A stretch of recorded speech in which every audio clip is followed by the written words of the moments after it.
From our nation's capital, once again, it's time for Braves baseball. A hot, muggy night tonight at Nationals Park, where the Braves hope to exact a bit of revenge. The Nationals were not kind hosts last night, winning 15-1. But tonight, Julio Teheran's got the ball, and he'll try to even up this series at a game apiece. Hi again, friends. Joe and Chip. Game 2 of this series. Let's forget about last night. Bottom line, Braves got to hit better. They got to pitch better. And pitching has been a problem, partner, for this ball club since the 1st of August. Some of the youngsters have stumbled of late, but they got a veteran going tonight. Yeah, I think the guys will hit better if they can get an opportunity to score some runs early without being behind 7 or 8-0. And it's on these guys to make sure that that happens. Tonight it falls on Julio Teheran, and he's actually pitched as well, pretty close to the same as Shelby Miller over this stretch of games since the beginning of August. But the young guys, boy, they are getting kicked around, and they know it. They know they've got to get better. They've been told they've got to get better and start pitching a little better, making better pitches when they get in trouble. Yeah, a lot of 2-strike, 2-out hits for the Nationals last night. Hopefully, Julio Teheran can do what he does against Washington, and that's historically pitch very well. It's game 2, Braves and Nationals from Nationals Park. Lineups and first pitch on a hot night coming up after this.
Right stuff, low price, every day. Hot muggy day on the banks of the Anacostia River here in Washington, D.C. Game 2 of our Braves National Series. Let's take a look at the Braves starting lineup. Atlanta managed a run on 2 hits last night. Hopefully they can do better than that tonight. Couple of changes tonight. You've got Michael Bourne in the lineup, batting 8th, playing left field. You've got Adonis Garcia in the lineup, batting 5th at third base. Nick Markakis leads things off against a familiar face, Tanner Roark, who's just up from the minors to pitch tonight. Tanner Roark's 28 years old, 6'2", 235 out of Wilmington, Illinois. Great numbers against the Braves because this guy last year was 15-10 with a 285 as a starter. This year, no room for him in the rotation. He's been relieving. He has been starting. He's been in AAA and back up. He is a confused young man right now. 4-4 with a 4.54 ERA for the year. So Nick Markakis ready to go, and tonight's first pitch is on the way from Roark, and it's fouled back, strike one. He throws low to mid-90s. He's got a slider, a changeup, and a curve. And while last year he was kind of a poor man's Greg Maddux, he had that pitch that he would throw at your hip if you're a left-handed hitter and get it come back. He's lost that. He can't get that working again. That one never works. Can't do it. Can never do it. Perfect. 0-2 the count for Nick Markakis, who was 0 for 3 last night. Nick 296 overall for the year.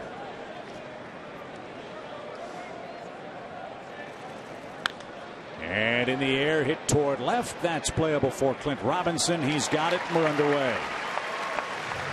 Here's a look at the Washington defense, brought to you by CPI Security. Robinson, Harper, and Worth. Left to right in the outfield, Zimmerman, Rendon, Desmond, and Escobar. Jose Lobaton is the catcher tonight. Lobaton has worn out the Braves in limited duty at the plate. 6 hits this year, 2 of them homers. So we'll see how he and Roark work in game 2 tonight. Cameron Maybin at 268, 10 homers, 52 knocked in. Dry spell for Maybin, 2 hits in his last 24 at bats.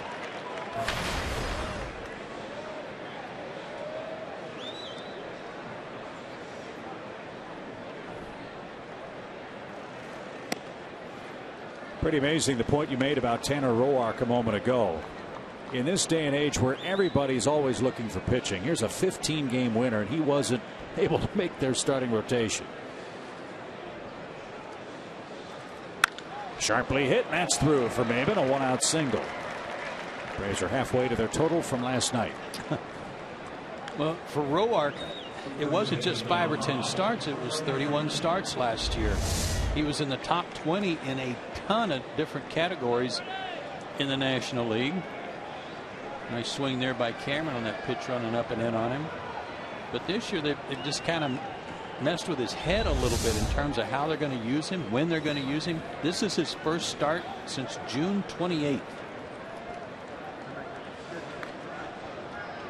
When they signed Max Scherzer, I guess that made Roark the odd man out. Not because he pitched poorly, but when you give a man $200 million, somebody's got to leave the rotation. And then he becomes their insurance policy. Right. If somebody gets hurt, then they use him. That's too bad for him. But they have some free agency questions to answer in the offseason, most notably Jordan Zimmerman, who pitched here last night. If he departs, one would think Roark would have a great shot at sliding into their starting 5 again. I mean, that outing was so bad against the Phillies in late June, they sent him out, sent him to AAA.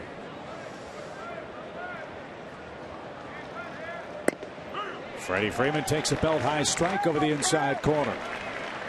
He didn't like it, thought it was too tight. Freeman's hit Roark well, 7 for 17 lifetime.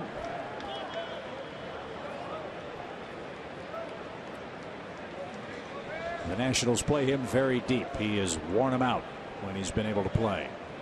And Maybin just got picked off. He thought with the swimmer's move he got back to first. And the Braves might take a look at this. Maybin called out at first by Jerry Meals. Let's take a look with Horacio Ramirez, Rob Smith, and the rest of the Braves coaching staff. He was going. You know what? I think Cameron's right, because he kept chasing him in the tag.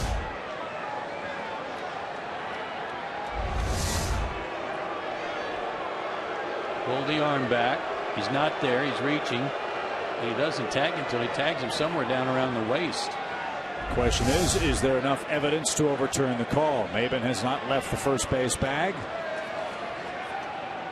And Maybin says in disbelief, no challenge. And so he is picked off.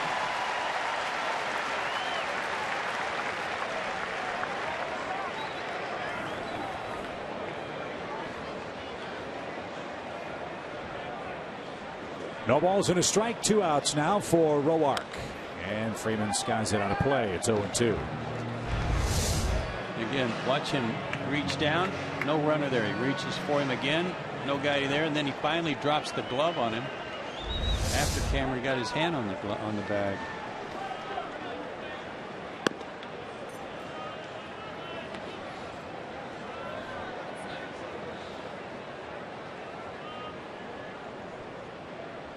See Roark trying to crowd Freddie Freeman. 1 ball, 2 strikes. They're going in again. And he launched one deep to right. That baby is off the scoreboard. Freeman on his way to second. And the pickoff play really hurts.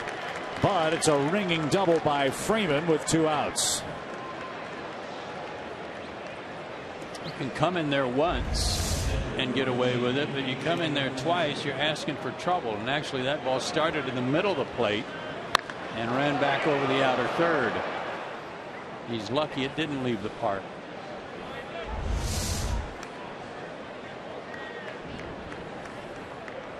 Freeman's 3rd extra base hit since coming off the disabled list 16 games ago. Sets it up for A.J. Pierzynski with 2 outs.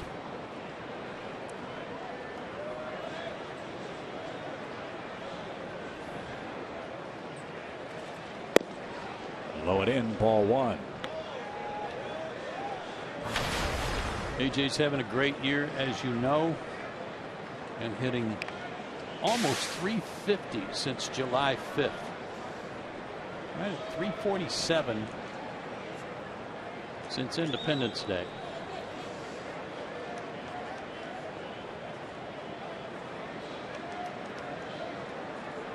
He's knocked in 10 runs against the Nationals with 11 hits this year. That's a huge run at second. And a ground ball foul past first. And the count 1 ball, 1 strike. Braves had a great note on A.J. Pierzynski tonight. He's 1 hit away from tying Hall of Famer Bill Dickey for 10th place on the all-time catcher's hits list. That's impressive.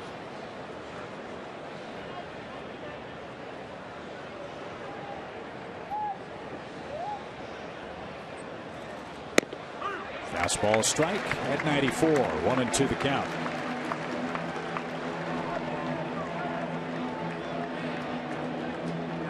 Fact-finding mission for Pierzynski. Whatever's called on him, he's going to ask for the same latitude when Tehran takes them out.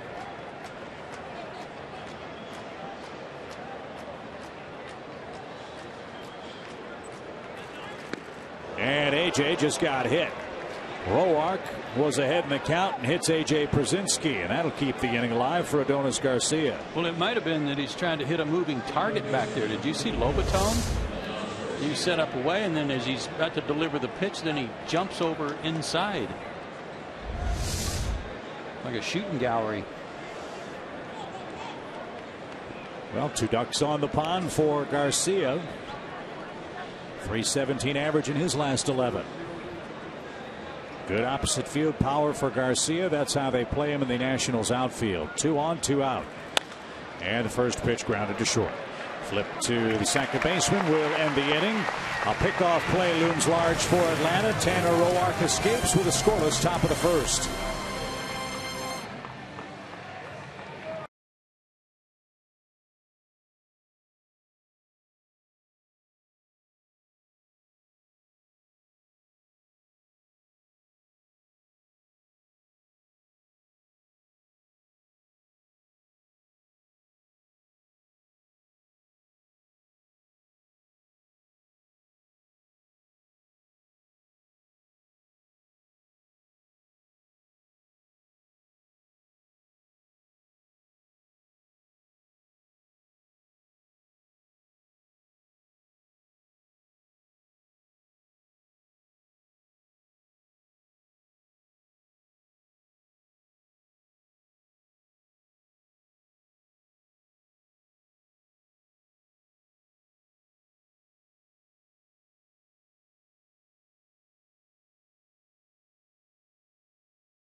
couldn't break through after Cameron Maybin was picked off. Freddie Freeman doubled. Przinsky hit by a pitch, and Garcia grounded out. Now Julio Teheran goes to work, and that is an important line on his line score. Yeah, in his career, he's always been pretty tough after a Braves loss, and now with the Braves having lost 9 in a row, it's even more important that he step up and have a big night tonight. 4-4 on the year, or excuse me, 9-7 on the year with a 4.62 ERA. His 4 keys to pitching success tonight. Who's in command? Start off early, establishing that inside part of the plate and dictate to these hitters. And as we just said, the Braves need a stopper tonight for this losing streak. Julio's had trouble on the road. He's also had trouble in the first inning this year.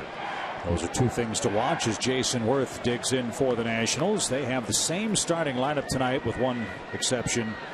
Among their position players, it's Jose Lobaton batting 8th. Worth 2 for 6 last night, scored 3 times and takes a strike. 0-1. It is a steamy night. Heat indices well over 90 degrees at first pitch. And he paints another corner. Worth didn't like it. 0-2. Well, that was 2 pinpoint pitches to Brzezinski.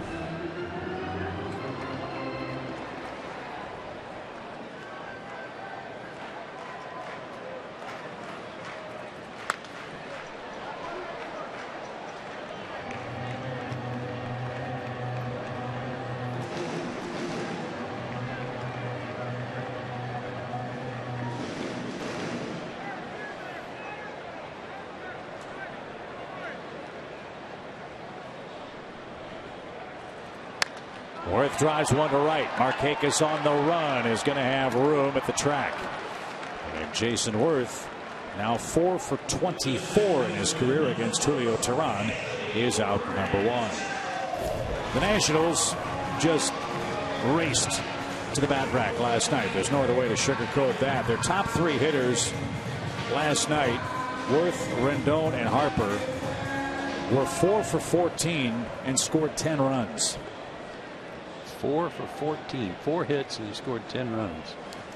So a lot of walks in there. So Matt Williams has the same Academy Sports lineup tonight as you'd suspect. And the Nationals don't control their own fate. They've got to win and get some help because the Nationals enter play tonight 6 games behind the Mets, who they will see later in the week. Strike to Rendon, even count. 1 ball, 1 strike. Rendon red hot, 12 straight games with a hit.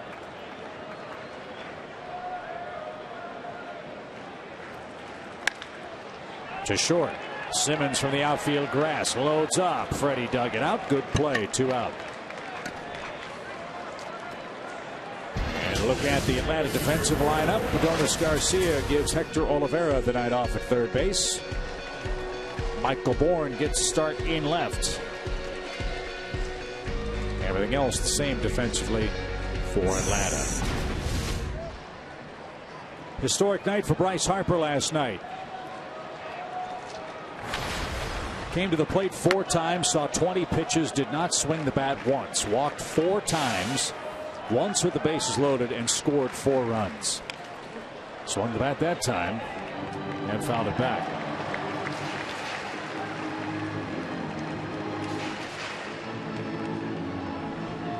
Good numbers against Julio also. 9 for 21, 2 homers. Also been hit a couple of times by Julio. No balls at a strike. A night like the one Harper had is not unprecedented. It has happened before, but it's really rare. Just the 4th player since 1914 to score 4 runs in a game without an official at bat.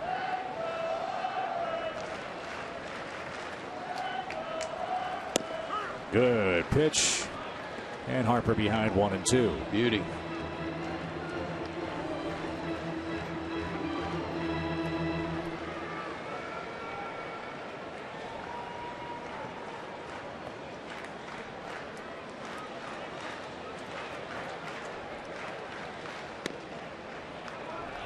Up and away. Harper didn't chase it. 2 balls, 2 strikes.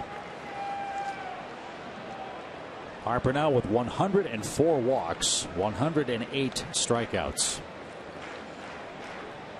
and a .331 batting average that leads the league. Didn't get it. Full count. Good try, though. Really good try. Tried to get it to back up a little bit to the inside corner. Just missed.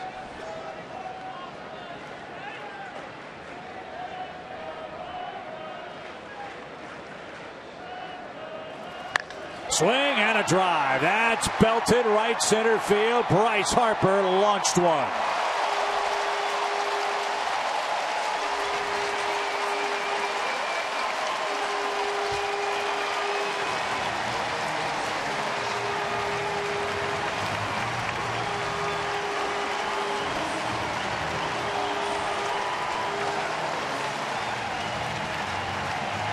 The ball just sounds different when he hits it like that. 32nd homer for Harper. Looked like they tried to come in again. And it was kind of like the pitch to Freddie Freeman. It's sailed back out over the middle of the plate.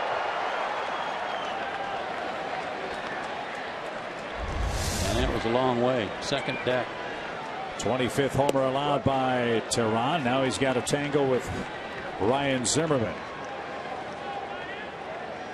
Might be the hottest hitter in the world right now. Last 11 games, this man's knocked in 23 runs.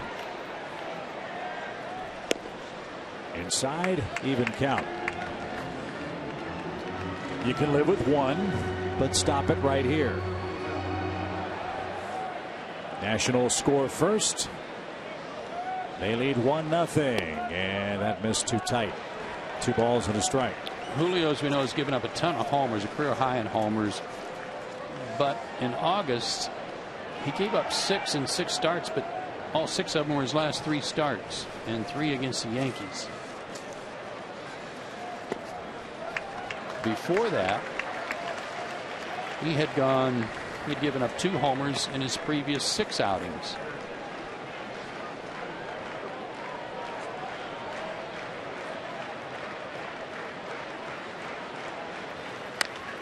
Pop fly, shallow right.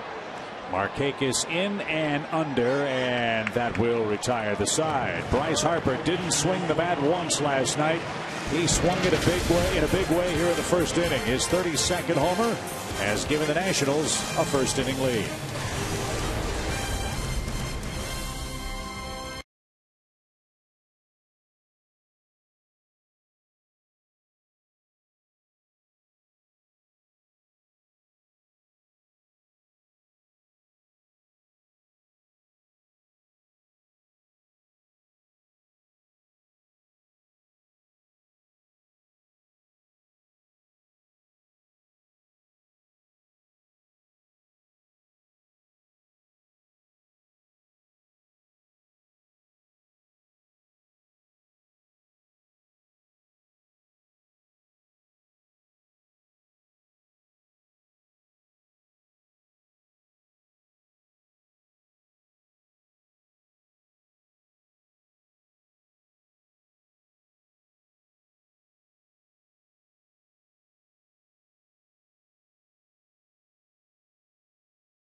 Nationals in front after 1 inning of play. It's time for tonight's Coors Timeless Moment. Let's tick back the clock to 1981. On this date in baseball history, at the end of the longest game in Fenway Park history, the Mariners beat the Red Sox 8-7 in 20 innings. Joe Simpson's run-scoring triple was the difference. The game began September 3rd, but was suspended after 19 innings. Chase Peterson skies one to left on the first pitch. Did you say after that game-winning hit, boy, it just seemed like yesterday we were tied? Played 19 innings the day before, and they used the American League curfew that was in existence at that point. Can't start an inning after 1 a.m. So we played 19 innings, and then the game ended in 1 inning, and we came back the next day. Where'd you hit the triple? I mean, what part of the park? Right center toward the that triangle. Red Sox bullpen. Yeah. Andrelton Simmons bats. It's birthday today. Andrelton's 26 years young. He's only had one big league at bat on his birthday, and he's 0 for 1. He was 0 for 3 last night, and Roark missed. 1 ball, 1 strike.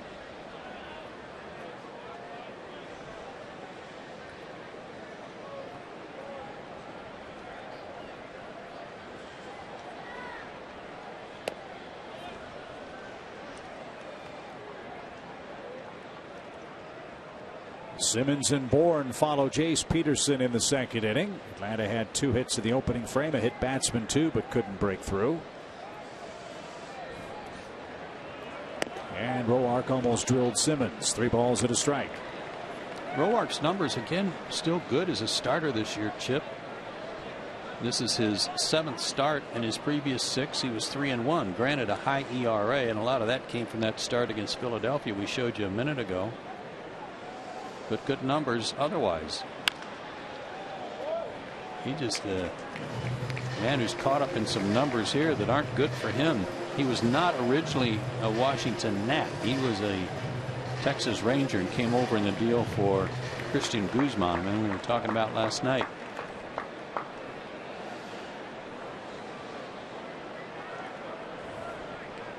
Full count pitch, and Simmons hits it to second. Rendon takes care of the Braves shortstop. 2 out. He tells me his ERA before that start against the Phillies as a starter was 3.8. So look, you win 15 games in the big leagues, you're an elite pitcher as far as I'm concerned in 1 year, and he's been awfully tough against Atlanta. He's given up 1 earned run against the Braves in his career against Atlanta here. Here's Michael. Michael could use some good luck. Times have been tough for him at the plate since coming over from the Indians. He's hitting $120.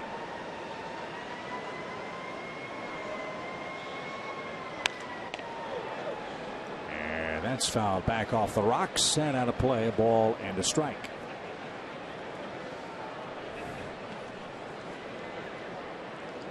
Washington had a big crowd here last night, almost 29,000 fans. Don't know if there'll be that many here tonight.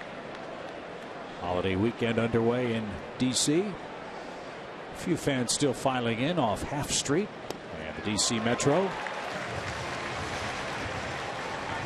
1 ball, 2 strikes.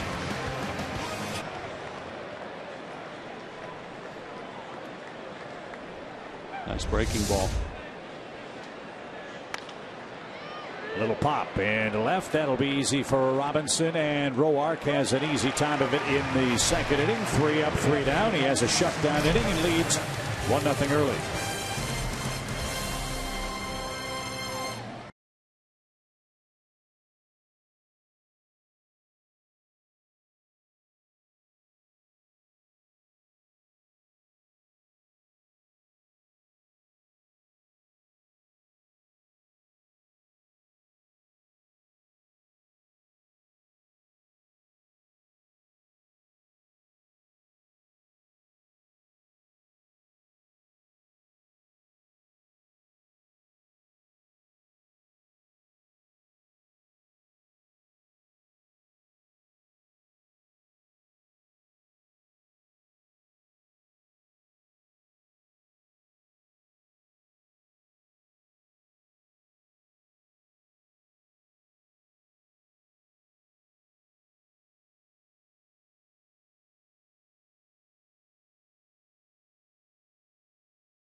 Uverse trivia question.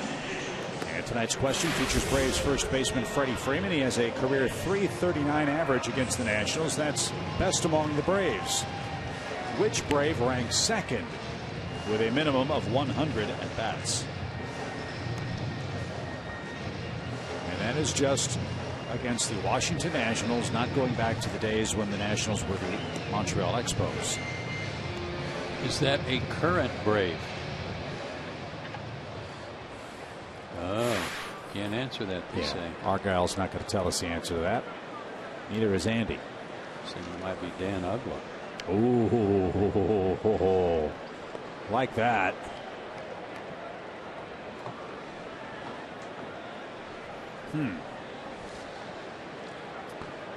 Think about that for a while as Clint Robinson leads off.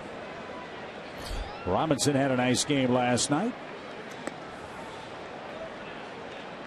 2 singles, 3 RBIs. He also walked and struck out.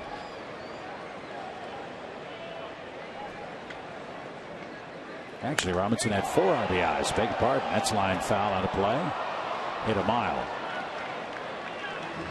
Robinson also had a 6th inning sacrifice fly.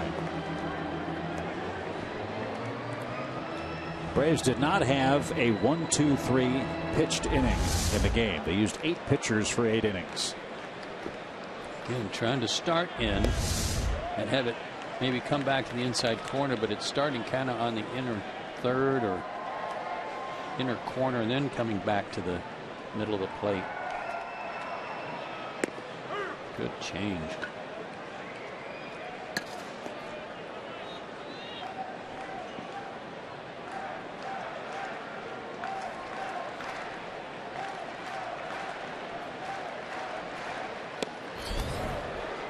Like that pitch a lot.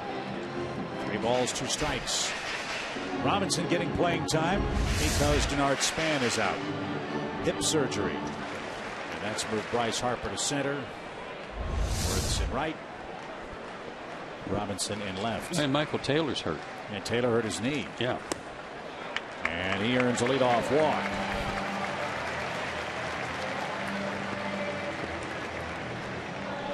So Yunel Escobar, the Nationals' third baseman, bats. Escobar's had a very, very good year. Hitting .312, 9 homers, 46 knocked in. He drove in 3 last night.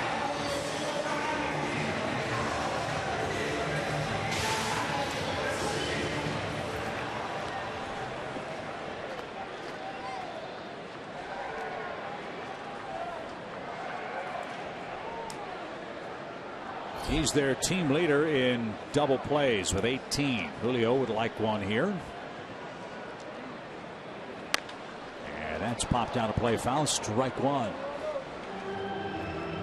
Yunel still one of the few guys in the National League that stand up in the front of the box. He's not as far up as you can get, but he's a lot farther off that back line than most hitters in the league you see these days. 0-2. Wonder if he'd be susceptible to stuff pitched inside. He's been hit by a pitch 8 times this year. Mostly on that left hand. You see where's the padded glove. 0-2 count, driven down the right field line, but into the stands. Nice catch.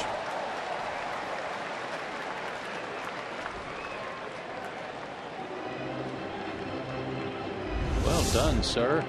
Pitching over the railing.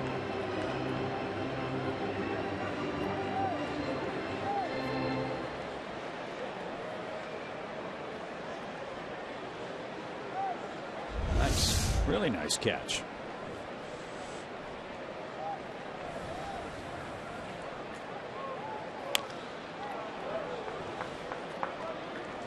Rolled foul. It's 0-2.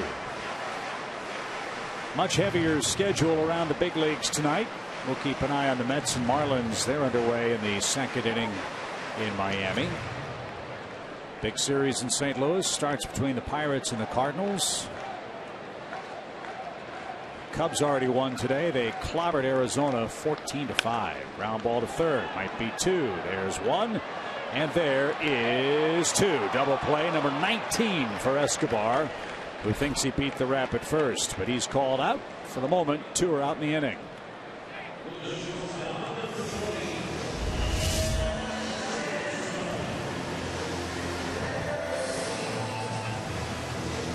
Pretty close first.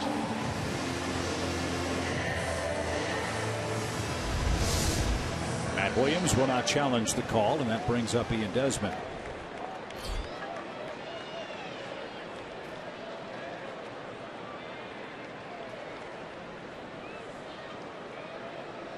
One of the culprits for the Nationals for their very slow start had nothing to do with injury. It had to do with the poor play of Ian Desmond. Defensively, he was a mess. Around July 20th, he was hitting .199. Looked really lost at the plate until he had a chance encounter with Cal Ripken Jr. outside the ballpark here. Cal was in town to do a game for TBS and talked to Desmond about one of his bad years in '93. Ripken really struggled. He's hitting about $1.99 at the All-Star break. Finished the year with 24 homers and 90 RBIs and said, Ian Desmond, keep your head up. You can finish strong. And since that July 20th meeting, Desmond has been a different player. Like a lot of their other guys in the lineup that struggled in the first half. Their disappointing year, you could probably hang a lot of it on the fact that Worth, Desmond, Zimmerman were all hurt and or swinging poorly. Desmond was more because he wasn't swinging so well. Since they've gotten everybody pretty healthy into July, roughly, since then, these guys are all pretty much on track for what they've been doing in their career. And that weight has shifted to the pitching. Base is empty for Desmond, full counts. And Julio just struck him out looking. On we go to inning number 3. First strikeout for Julio Teheran. He hit the glove of Brzezinski beautifully. 1-0 Washington.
Harper homer, the only tally so far tonight. Julio Teheran will lead things off.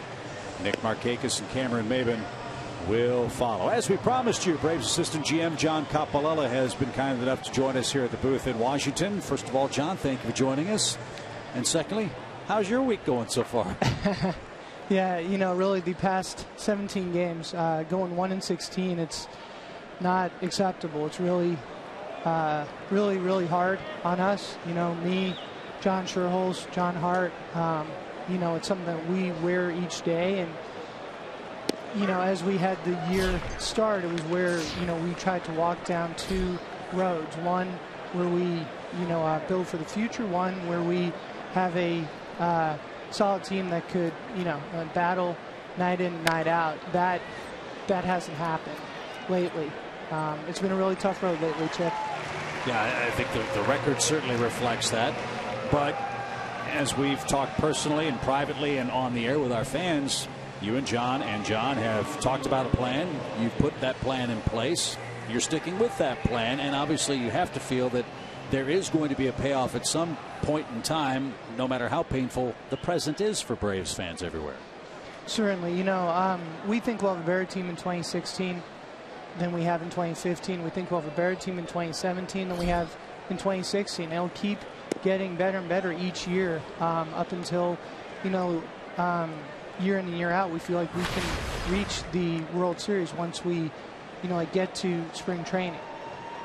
I don't think anybody questioned, John, the fact that we were talking about this earlier, but there needed to be a cleansing. There had to be an overhaul.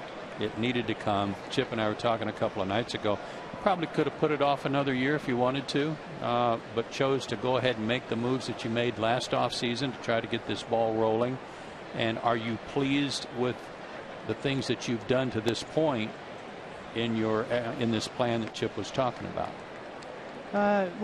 And present right, results, yeah. I mean, notwithstanding. that part we aren't pleased about. Obviously, we want to win every single game that we can. I think that what we have seen on our farm, we were ranked by some pundits as a 29th farm system, the second worst farm system. And, we were ranked this past July by Keith Law as the second best farm system. So, just to jump 27 spots in the span of 9 months is really good. And, a part of that is there's still just prospects. It's just the farm system. But the same thing was being said about the Royals. They have built this great farm system. They built it year after year, and, they would have real rough years. Well, just for the past 2 years, all these good young players have done what all of these people thought they would do. And that's what we hope happens here too.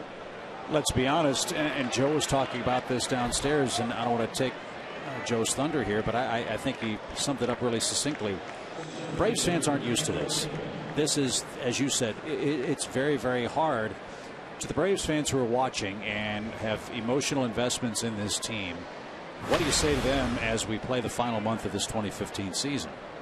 I would say that we've got much brighter days ahead.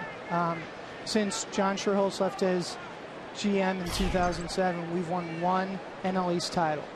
Prior to that, we won 14 straight. We went to 4 World Series throughout the 1990s. I think that what we are trying to do now is build that sort of a team. And it may sound crazy, but I think that we're more close to that now than we were 9 months back. I think that we've made a lot of progress, even if it is not showing up here every night. Cameron Maybin, the batter, after Markakis walked with 1 out. Tanner Roark turns it loose, and a line drive speared at third by Escobar. Reached to his left. Good play, 2 out. Obviously, John, these young pitchers we talk about this, learning on the job, and they're having some rough outings, especially since August 1. And what does the staff say about those guys and to those guys about working to get better and why they're here taking their lumps? Yeah, we've seen it with guys like John Smoltz, with just with Glavine as well. Yes. Too. It's the kind of thing where I think that you can learn through adversity up here. Get down. It did get down. Robinson played that poorly, and Markakis on his way to third, and he's going to slide in ahead of the throw. Freddie Freeman's got 2 hits, and the Braves have him at the corners. So far, your good luck charm, John. Let's see if we can cash in a run. So far, so good. But yeah, just to have the chance to kind of learn from adversity up here, I think there's a great value in that, as we saw through guys like Smoltz and Glavine. And part of what we're seeing guys like Matt Whistler and Mike Fulton-Evans and Williams Perez that go through now is just some of that young type of pitcher adversity. I mean, right now our oldest starter is 24 years old. That's our oldest starter. I think that their youngest starter is, not counting Ross, who's just called up, is probably 27. We're just not at the same point in that in that winning cycle for the 2015 season. I think a couple of the things that you guys did in the offseason, I mean, the trades and what have you to bring in some talent here were certainly big moves. But this guy right here at the plate and guys like Johnny Gomes, who's now at the Royals, Jason Grilli, those guys have really made I think, a positive impact. Look at the spin on that ball. Run, AJ, run. Throw to first. He beat it out, and we're tied. That thing was headed foul. That thing was headed foul. It took a right turn, and Przinski beats the Rap at first, and we're tied up as Markakis scores the game-tying run to make it 1-1. Cued right off the end of the bat, and then Maven hit in some tough luck with a line drive that Escobar caught, and now AJ hustling down there to beat it out. Anyway, to finish my thought, they've had such a positive influence on these young guys. That was a good move on all concerned. Thank you. Yeah, it's kind of like when John Sherholz back in 1991, like brought in guys like Sid Bream, Terry Pendleton. I mean, guys like that just to help out all of their young, arms, all their young players. But, part of what they went through at that time, when you talk about 1987, 88, 89, I mean, those were 3 of the worst years in franchise history. I think that what we feel here is that we can have this thing turned around fairly quickly here, just to where it's not, 4 or 5 years. I mean, all of the teams that are winning now, where it's the Cubs, Royals, Pirates, Astros, went through 5, 6, 7 years where they would lose 100+ games. And this is a bad second half of the season, and it's really bad. I mean, it isn't fun. 1-16 in the last 17 games, and it's hard. I'm on every trip each day. I mean, I wear it, with our guys, and it's really, really hard. But just for all this, I think that we will end up out of this all that much better, and that it will end up leading toward a really bright future here. Freddie, we got a shout of Freddie Gonzalez there. I know he and his staff are already, you've already told them they'll be back next year, and I think that's a good sign too for some sustainability and some consistency in that dugout. Garcia pops one up into shallow center. Bryce Harper's there, makes the play. Copy. Appreciate you coming on. Appreciate you. Thank you guys, Chip, Joe. And wearing it like we do. And hang in there. I will. Better times are ahead. And hey, we got it tied. 1-1 your score.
is why we're tied 1 apiece. An infield hit brought home Nick Markakis, who walked with 1 out.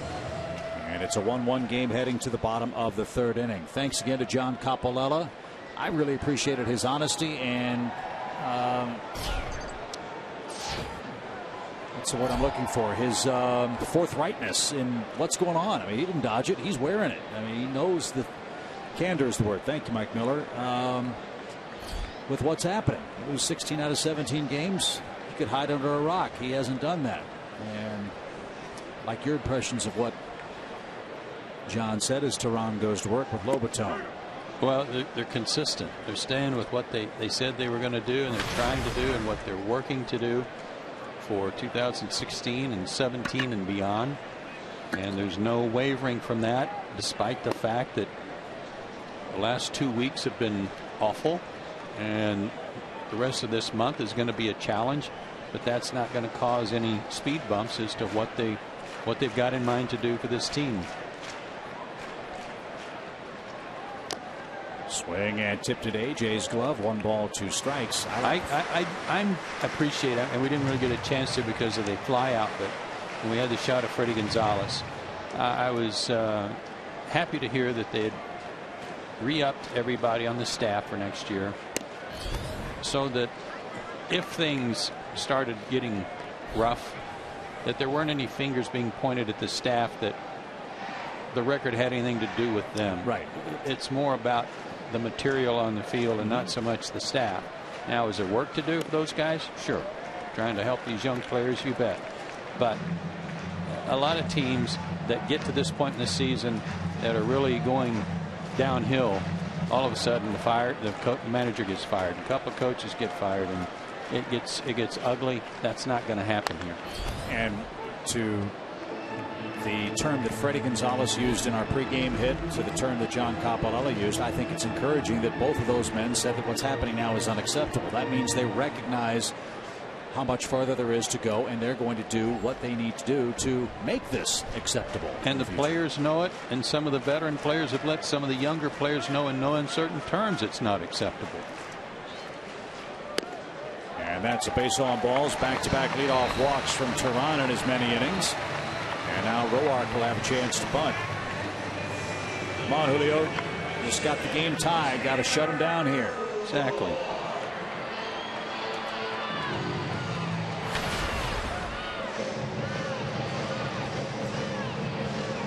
One sacrifice for Roark. Big strong man out of Illinois.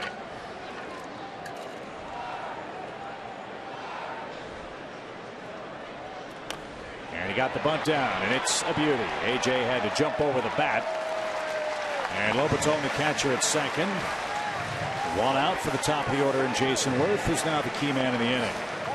Second sacrifice for Roark.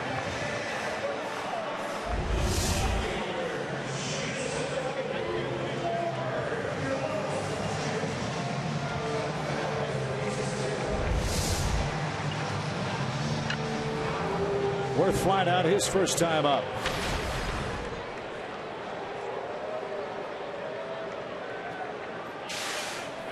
I also liked what Coppy said about this is going to get turned around a lot quicker than some of these other organizations that had to go through 4, 5, 6 years of trying to rebuild their organization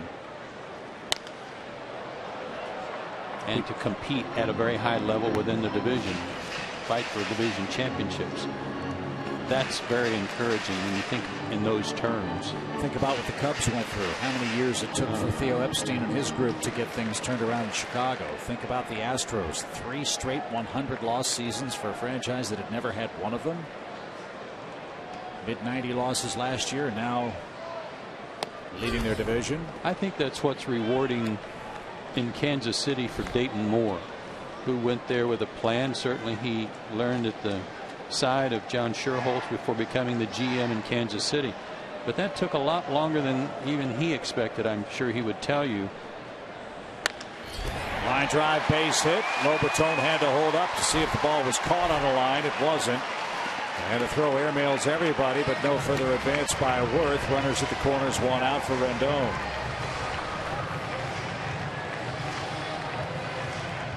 while it took longer in Kansas City than they thought, it's certainly paying off now. Two-seamer came back again to a large part of the plate. Nice piece of hitting by Worth. Fortunate that Worth didn't take second base on that overthrow of the cutoff man. This is game number 54 for Rendon, who's had all kinds of leg troubles this year. He has men at first and third with one out, and he's also hit into 8 double plays. He grounded out short his first time up. Simmons had a range to his right to make the play from the outfield grass. Strike one. Julio's doing a good job of getting ahead in the count. He's just making mistakes at the end of the count when he gets ahead, kind of like some of the young guys have been making.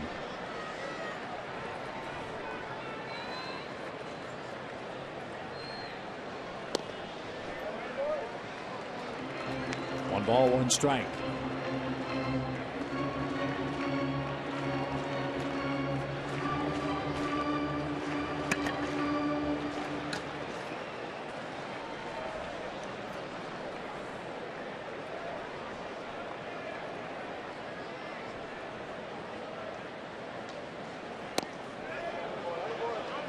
Good try inside. Tehran didn't get it. 2 balls and a strike. That's kind of a similar pitch that Rendon got hit with last night. He's stepping into the plate, hanging over the plate, and then almost walked into the pitch. Good pitch by Julio to get him off the plate.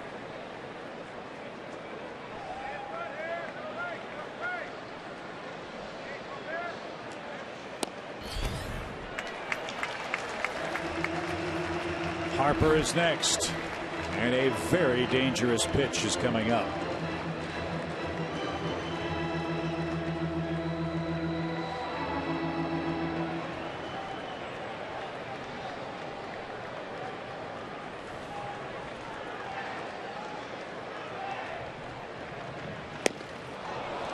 Right on by. 3-2.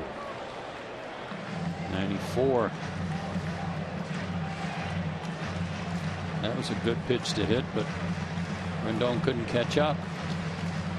Wonder if Worth will be running with one out and Harper on deck. Let's see what AJ calls here with a 3-2 pitch coming to Rendon.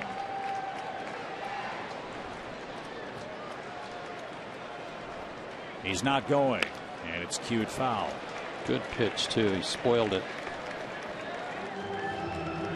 A slider, used to get over slider for a strike, and he was fooled, but he's good enough hitter just to get a piece of it.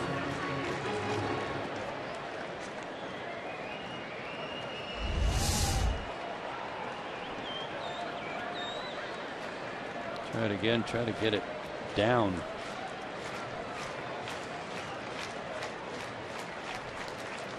He got him. Good pitch. It had more tilt to it. The first one that he fouled off was up and kind of flat. That one had the tilt and down in the right spot. Beauty.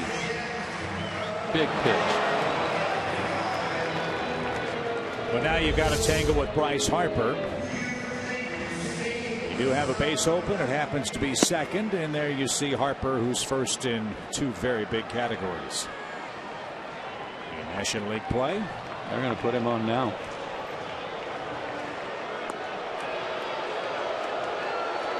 Ultimate compliment right here. It's a Barry Bonds type compliment.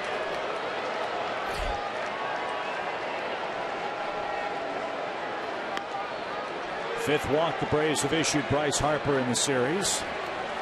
And as we said last night, with the Nationals, it's really pick your poison. As hot as Zimmerman has been, and he's going to hit with the bases loaded.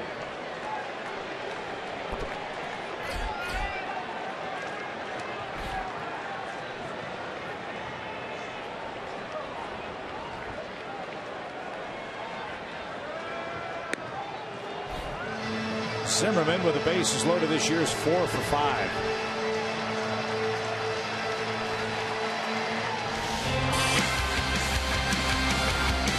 has come back from the disabled list from his plantar fasciitis issues and has been ripping the cover off the baseball. 23 RBIs in his last 11 games. That's the most RBIs in that short a period in franchise history, and that goes back to Montreal.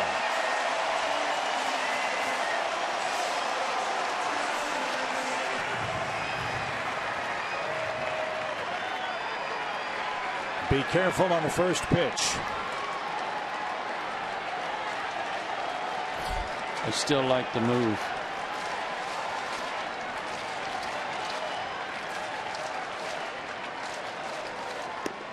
Strike. Something off speed. May not work out, but if you go by numbers, Bryce Harper 10 for 22 against Tehran with 3 homers. Ryan Zimmerman 5 for 24. I know he's hot. So's Bryce Harper.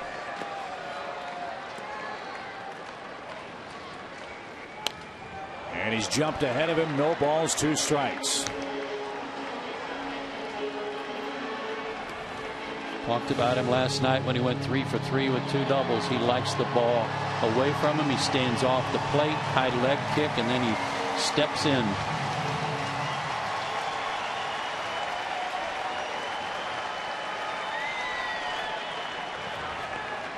One with a changeup, looks like.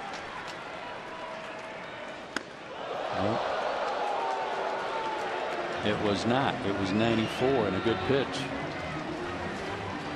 Pitcher's pitch.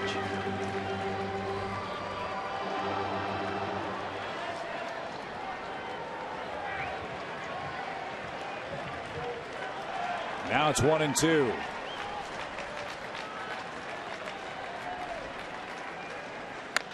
Fly ball right. Markakis has room, and what a job by Julio Tehran to pitch out of a bases loaded jam in the 3rd. Part of their order came up and couldn't break the tie. We go to the 4th.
I was able to catch up with him in the locker room earlier, and he said guys are feeling it. They may be pressing just a little bit too much.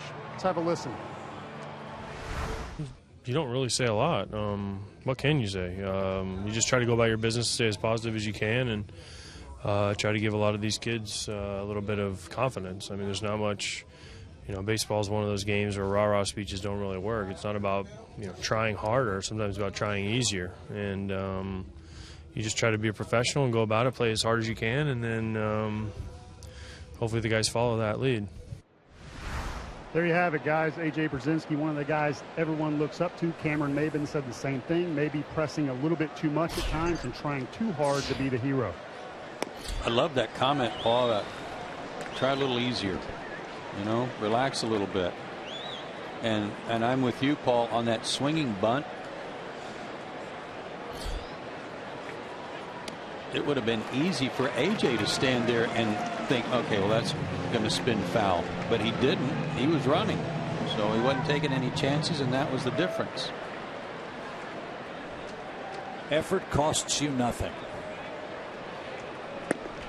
And there's strike 3 to Jace Peterson. He's retired for the second time tonight. One away in the top of the 4th inning. I'm going to, because my scouting report was that he had kind of lost that pitch, I'm going to say he's been working on it in the minor leagues, because he's gotten some strikes called on that inside corner tonight, and it continues to haunt Jace Peterson. He gives up on it too soon and doesn't swing at it enough, and maybe still needs to work on that swing on the inner part. Yeah, that pitch has led to a lot of Jace's strikeouts this year. He leads the club with 109 of them. Interesting to say that the team leader in strikeouts is 109 after what we went through last year. Right. Hamilton bats. He rolled out to Rendon his first time up. And takes slow and away. 1 ball, no strikes. Now 2-0 the count.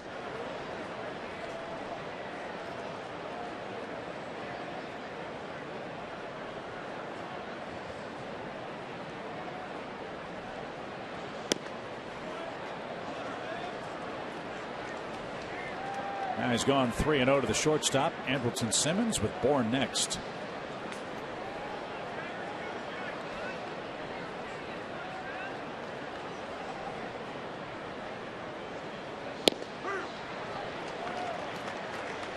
Roark taking the place of Steven Strasburg tonight. No report as to when Strasburg might return to the rotation. They're hoping it's just one missed turn.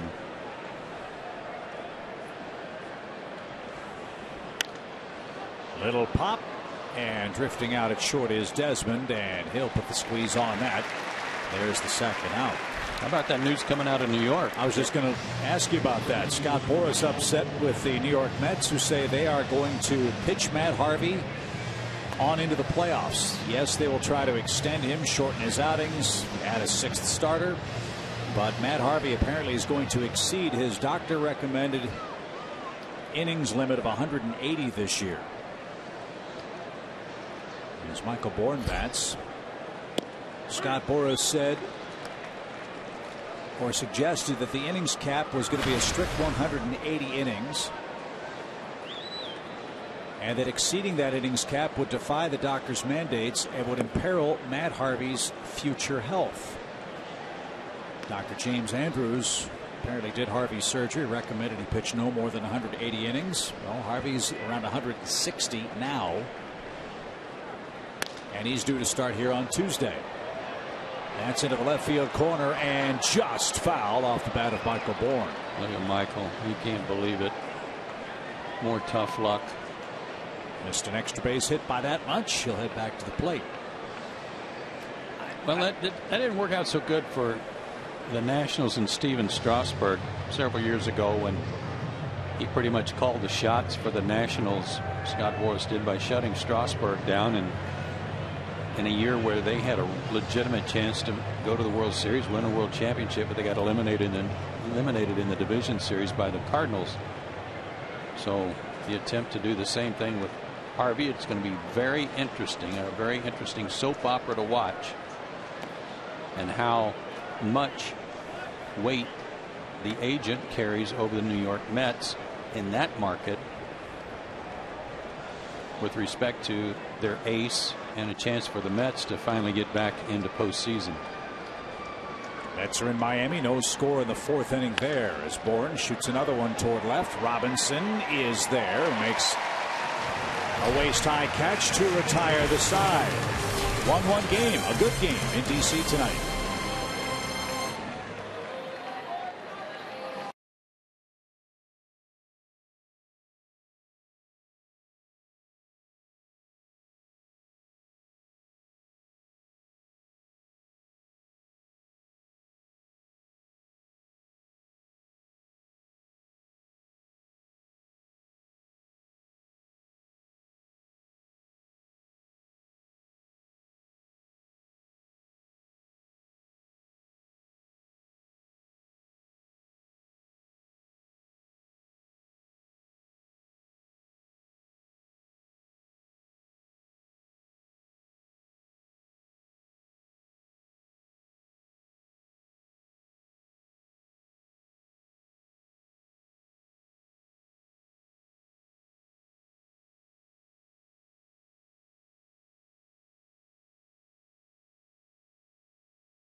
Dugout, you heard John Capalella speak about the improved Braves farm system. Well, that's reflected at AA and AAA, where the Gwinnett Braves have a chance for a heck of a finish to their regular season.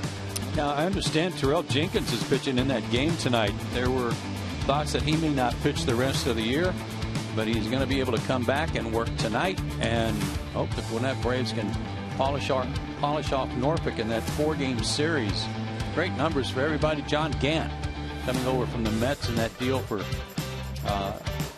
Kelly Johnson, and Uribe has pitched really well for AA Mississippi. And we're told the Gwinnett game is scoreless heading to the 5th inning tonight. If Gwinnett wins that game, they will be tied for first. You keep saying it. What a job by Brian Snitker and the guys down there at Gwinnett with all the personnel changes they've had. Man, oh man. So those names and results are encouraging for the Braves, as is tonight's effort. 3.5 in the books, 1-1 game, and that one right through Garcia's legs. Routine ground ball escapes the Braves' third baseman, who just committed his 7th error, and that opens the door for the Nationals in the 4th inning. And another leadoff man on this, the 3rd straight inning they've had the leadoff guy reach. And this one right through the wickets. He just hugged the ground and he didn't get the glove down.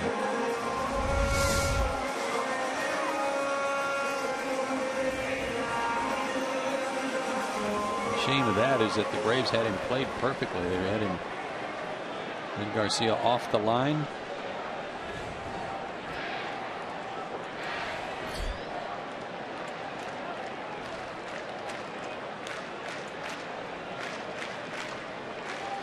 Escobar's hitting the 1 double play. Another would be nice. He's up to 19 of those on the year. Braves about hit the Nats 4-2. We're tied 1-1. Bryce Harper with a 1st inning homer. A.J. Przinsky with a Willie Mosconi special. An infield hit brought home Nick Markakis to tie it. I'm glad you went with Willie Mosconi because A.J. played in Minnesota originally in his career. If you'd call it like a Minnesota Fats thing, he might have taken exception to that. He'd have punched me pretty much. Yeah. Right after the game. 2-0 the count.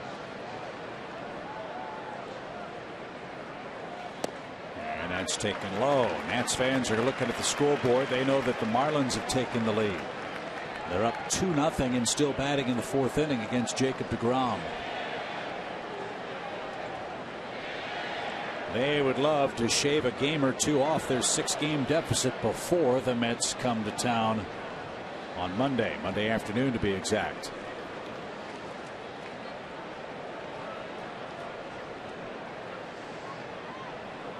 Three 3-0 the count. Made him throw a strike.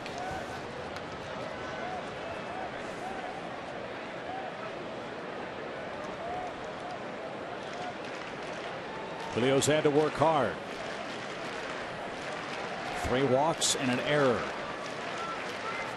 And helped him pile up the pitch count, but he's rallied to fill it up against Escobar.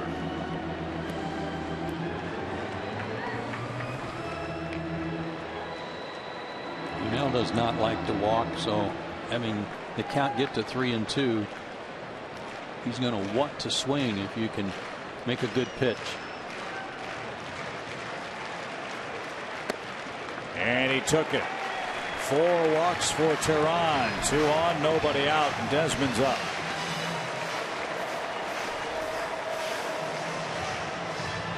Julio's gone to 3-2 on 6 batters tonight.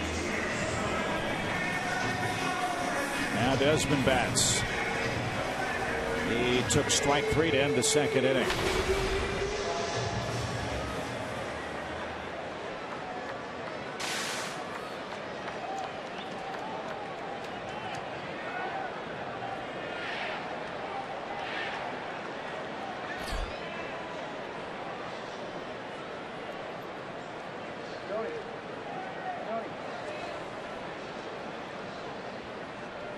Desmond's wrapped into 6 twin killings.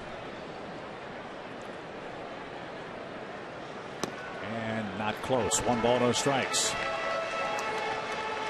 Struck out his first time up on that real good slider. Or excuse me, no, that was a fastball that he struck out on looking. That came back the outside corner, but to get that outside corner to work this time, they need to come in on him at least once to let him know they will.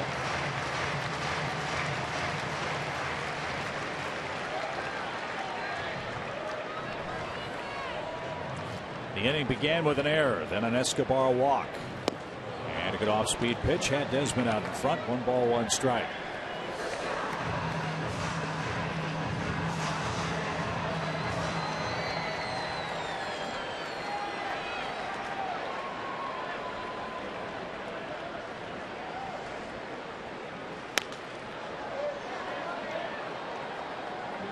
Braves are getting from Julio Teheran exactly what they hope to get to this point.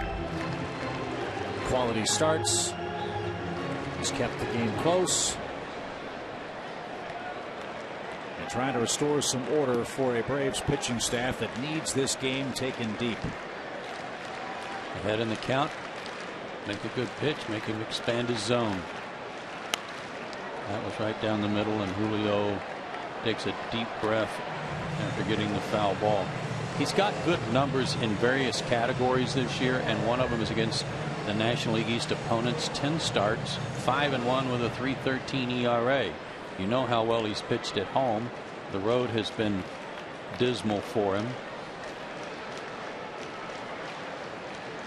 Great numbers against this division.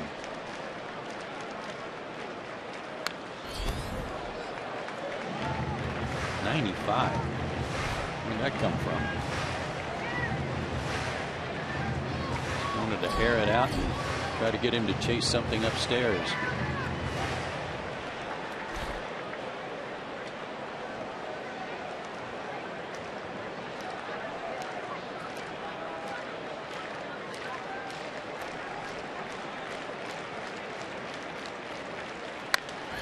In the air to right. Markakis on the run. Got there with a great running catch.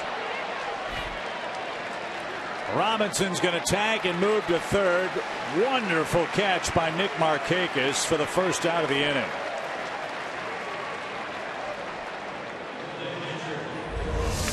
And running so hard that his momentum carried him right into the wall. It took him a while to stop and be able to throw back to the infield. Great catch.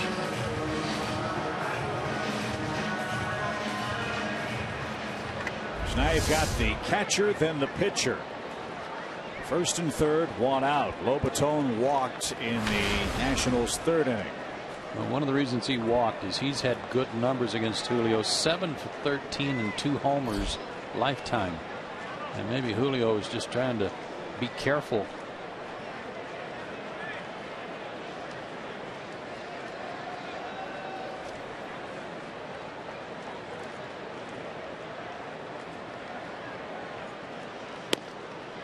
Missed the inside edge. It's the Nationals' 10th year of existence. They wear a logo on their sleeve, on their hats, commemorating their 10 years. He's the 6th catcher that's a native of Venezuela in their 10 years. Really? Yeah. And he's a switch hitter.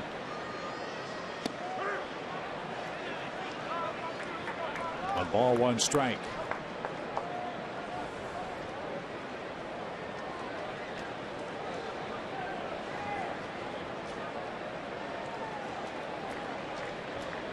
Lobaton came over from the Rays. That was for Nathan Carnes. Pitch. Sprayed foul, 1-2.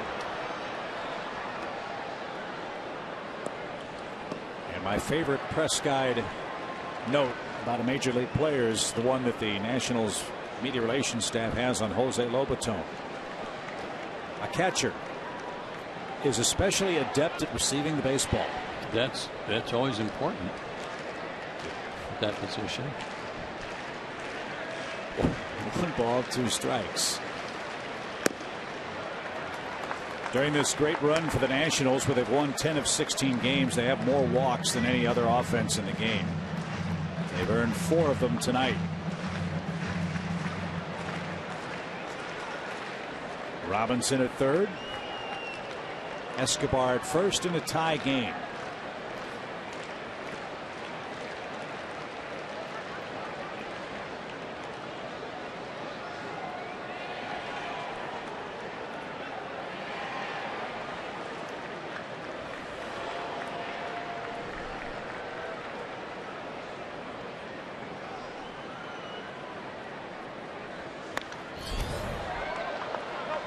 Again. They're sporting some good two-strike pitches, aren't they? They certainly are. That appeared to be down and in, was it? Well, from where we're sitting, everything is down. Yeah, it's down, certainly. Let's take a peek. Good pitch. Started that one in off the plate and had it come back. They couldn't do much with it.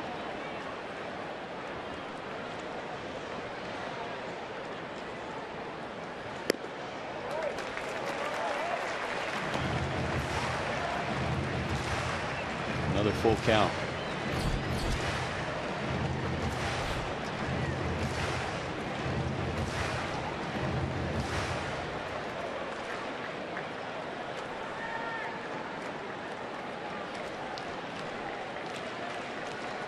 Pitcher next. I don't want to lose him, but what do they do here? Sinker. Back to the mound. Julio to Anderton for one, and to first, a double play, and look at Tehran. Big pitch to get out of fourth inning trouble. Julio speared it and started the 1-6-3 double play, and we're off to the fifth, still tied 1 apiece.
Stuff, low price every day.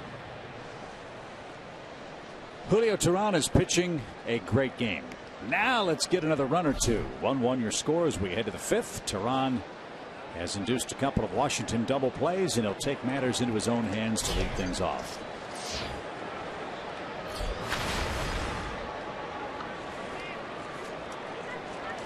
Looking for his 4th hit of the season.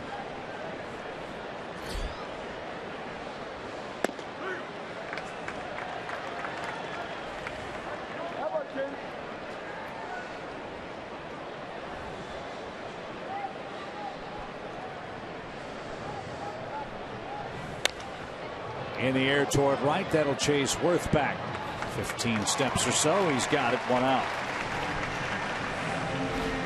5 straight retired by Tanner Roark, and we go back to the top and Nick Markakis. Each pitcher has one sequence they'd like to have a do-over on. Roark's walk to Markakis led to the lone Atlanta run. Bryce Harper on a full count hit a mammoth solo homer in the first off Julio.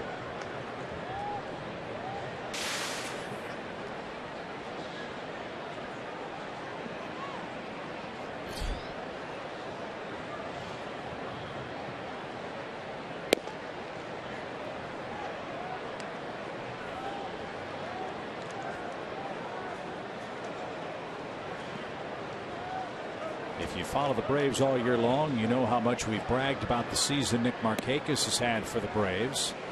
Like his personality, it may be a rather quiet great season for many around Major League Baseball. Since July 20th, he's hitting .317. He's got 43 multi-hit games. Only 12 other players have more multi-hit games than Nick Markakis. Set the outfield defensive record for most consecutive games without an error this year. He's 5th in the league in hits. And he's batted all over the place for Freddie Gonzalez. Whenever he was the hottest, whenever he was driving in runs, whenever nobody was getting on base at the top of the order, then he went back to lead off, and he's been there for a while. And he's just walked again, this time with 1 out. Markakis has batted leadoff 41 times. He's batted second twice. 53 times he's hit third. 34 times he's hit fourth. He's batted fifth once.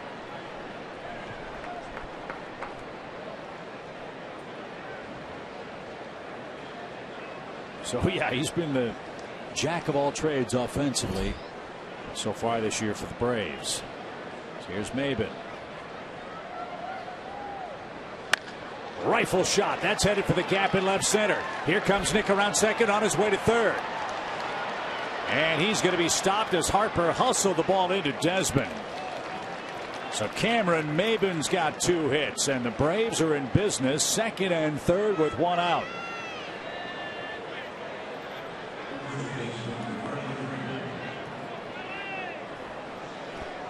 Cameron Maben's hit the ball hard 3 times tonight, really hard. Single in the first, got robbed with a line drive in the third, and now a double into left center, so he's cranking it back up again.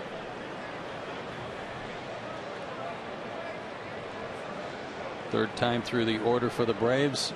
Looks like that's been a problem for Roark all year long. And the Nationals bullpen has begun to work. Matt Thornton is up and throwing for Washington. Paul? From Cameron Maben, I was talking to him in the locker room. I really like that swing, guys, from Cameron Maben. I was talking him to the locker room earlier today, and he said he was trying to do too much at times, trying to be a hero, and I think where that would play out is in that situation right there. On a pitch where he could have swung as hard as he possibly could, try to hit the 2-run home run. He decided to be himself and hit a double in the gap, use the wheels, put guys in scoring position. He made the point that you can try to be a hero, but baseball is a team sport, and it more so than any, you need everybody on the same page, being themselves to turn this thing around. Yeah, but going back to what you said earlier, Paul, talking to AJ Przinsky about, try a little easier. Don't try to do too much. I think that applies here as well. And Joe, I don't know if you were like this, but as a pitcher, a lot of times I fantasize about striking guys out, but that wasn't my game. So I don't know if you guys on deck picture yourself hitting one in the third, tier of the stadium, and the next thing you know, you're swinging too hard. The Nationals will take the bat out of the hands of Freddie Freeman and load the bases. You'll then have A.J. Przinsky up, and let's see if Thornton will get the summons with the bases loaded. Quite possibly.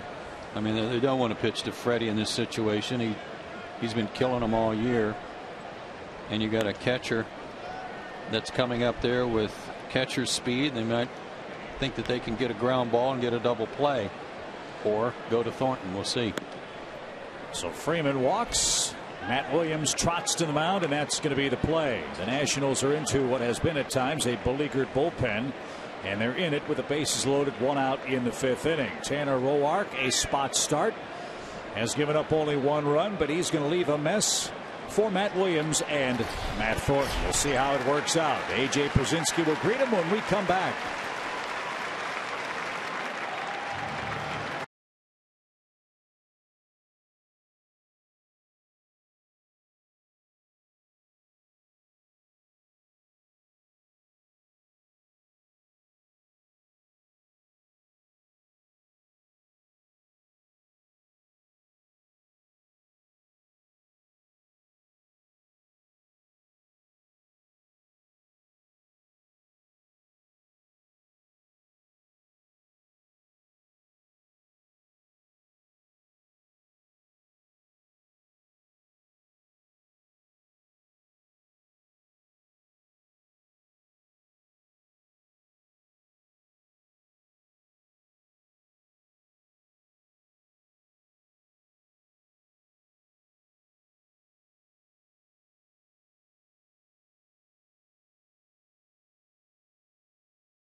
Ball squibbed into fair territory. AJ was aware of it, asked for the baseball, and that'll go on the mantle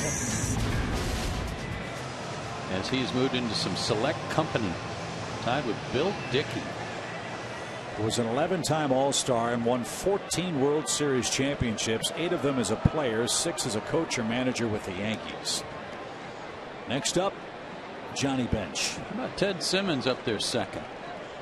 Boy, could he hit. Matt Thornton's become kind of a left-handed specialist. Doesn't usually work full innings. Always throws hard, low to mid-90s with a hard slider. But this should not be a mysterious at bat for A.J. Pierzynski. They were teammates for a long time with the White Sox. So we'll see who has the advantage.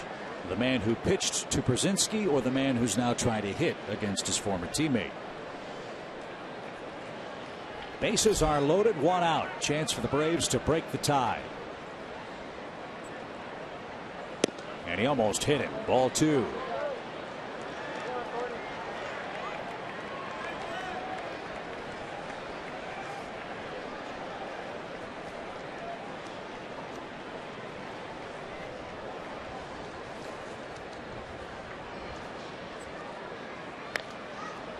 Little pop. That's going to get into the seats. 2 balls and a strike. Left-handers just 212 on the average against Thornton this year. And they've drawn just 1 walk in 66 at bats. Right-handers not even that high. 203 average. There's a former All-Star. Tough cookie. High pop, shallow center. Desmond is out, backpedaling, makes the catch, and no advance.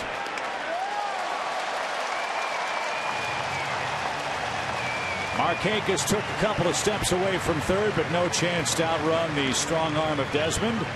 Thornton gets Pierzynski to pop up, and now Adonis Garcia hits with 2 outs.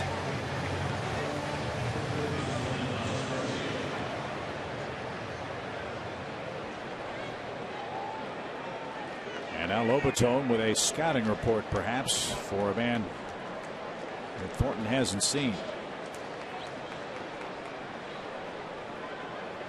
Pretty nice play there by Desmond to catch the ball and get rid of it quickly, just in case Markakis had any thoughts of trying to score while he was backpedaling to catch that ball. Talked about Desmond last night. Very athletic. It's just hard to factor how he can make so many errors. Ball 1 to Adonis Garcia, his 3rd at bat this year with the bases loaded.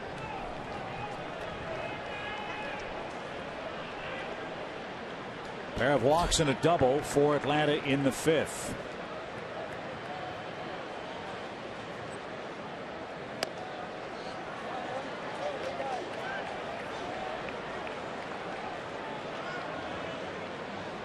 Get a good pitch. Hitters count. Small zone where you want to look for the ball.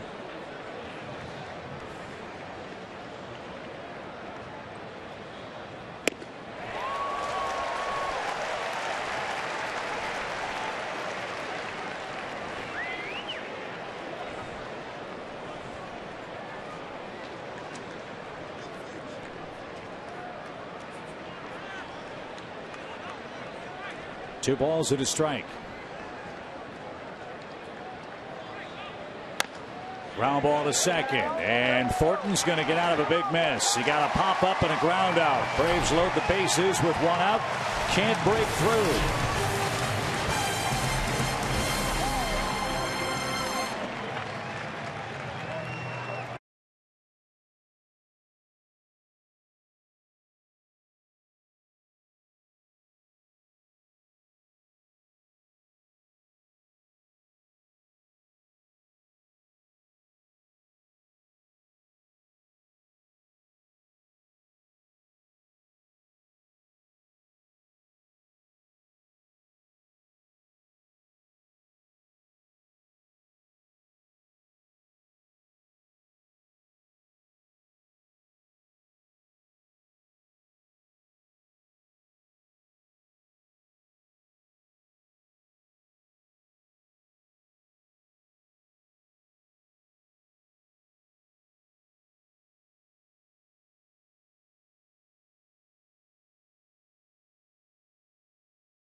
Let's do this.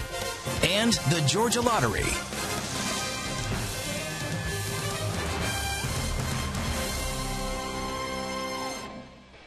1-1 game as we head to the Nationals' half of the 5th inning. The Lincoln Memorial, beautiful monument here in Washington. Time for our Toyota Tweet of the Week. Who's been the National League's MVP to this point and why? Tweet us at Fox Sports South using hashtag NLMVP, and your tweet could be read during Braves Live after the game. Who do you think it is? Well, as much as it pains me to say it, it's a little hard to go against Bryce Harper, don't you think? Paul Goldschmidt's awfully good. Yep. But I'm kind of with you. Harper leads in batting average, runs, third in homers. I know it drives you crazy to even consider the possibility, but Zach Greinke's another guy who's done such great work for the Dodgers. Where would they be without Zach Greinke, who's having a magnificent year in what could be a walk year? I know they have their own award, but I'm sure Greinke's going to get some consideration for the Dodgers.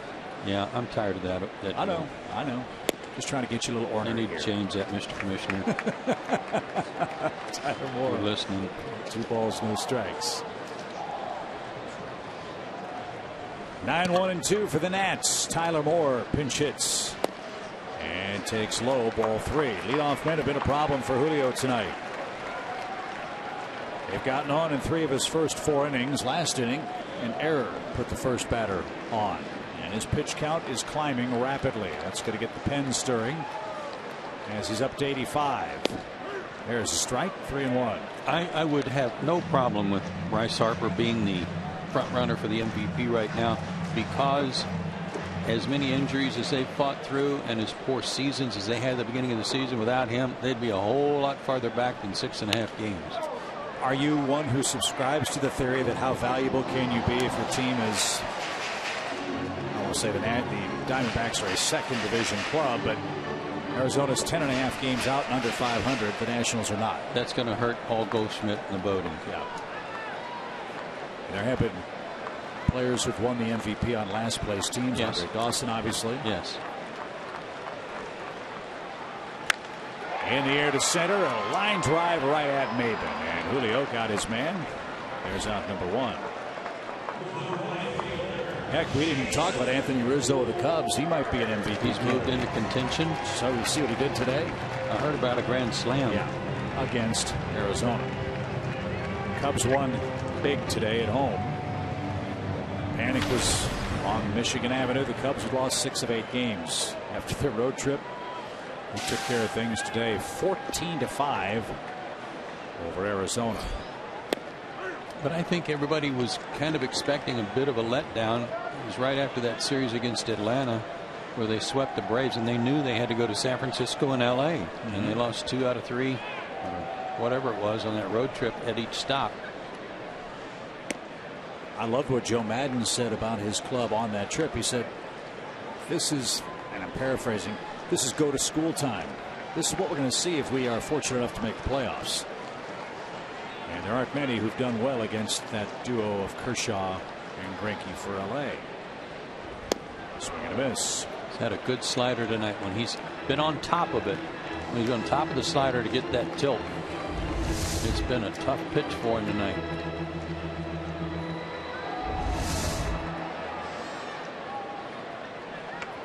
Worth is 5 for 25 against Tehran, and now has an even count of 2-2. Pittsburgh's jumped in front of the Cardinals. Huge series for the Pirates. 2-0 in the first inning in St. Louis. Swing and a miss. There's that breaking ball. Hey, Paul, Joe here. Gotcha. What causes a pitcher sometimes to not get on top of his slider when he knows that if he doesn't get on top of it, it's going to be flat?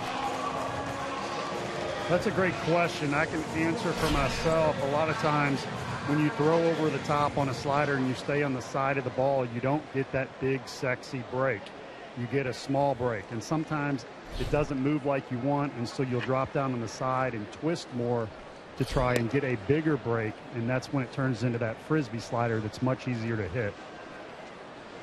So you think it's just more out of trying to create more movement than anything else? Get more break. Yes. You know, there's the cutter where you just gets just a tiny break, a few inches, and then the slider, you know, should break 4 or 5 inches, but you want it to break late, and that happens when you stay on top of the ball. When you start to twist, that's when you'll see a bigger break, and it looks good when you're throwing it in the bullpen, but it's much more recognizable to the hitter, and most of the time not as effective. I think this might be Julio's best slider of the year tonight, right here. He is locating it, and it's got good downward tilt to it. It's hard. Ooh. Julio thought that backed over right down the middle of the plate. And Joe, you made a great point earlier about him pitching in. He's established his fastball in, that he may go inside at any time. He's given up a home run to Harper on a ball in, but it hasn't changed him from going back in there. Garcia played the hop, and Julio Teheran has thrown 97 pitches, and he's through 5 innings in a tie game.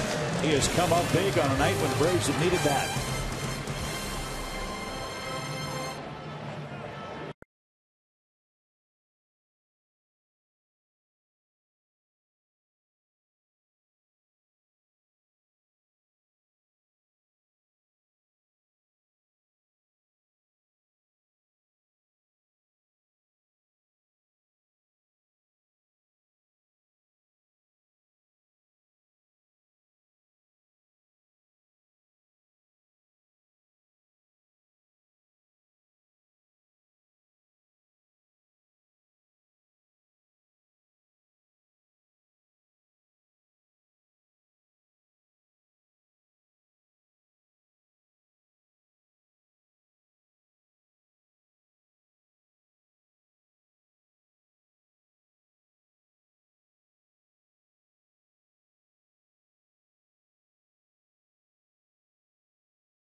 Braves trying to spoil the Nationals' late season run, and Julio Teheran has done terrific work.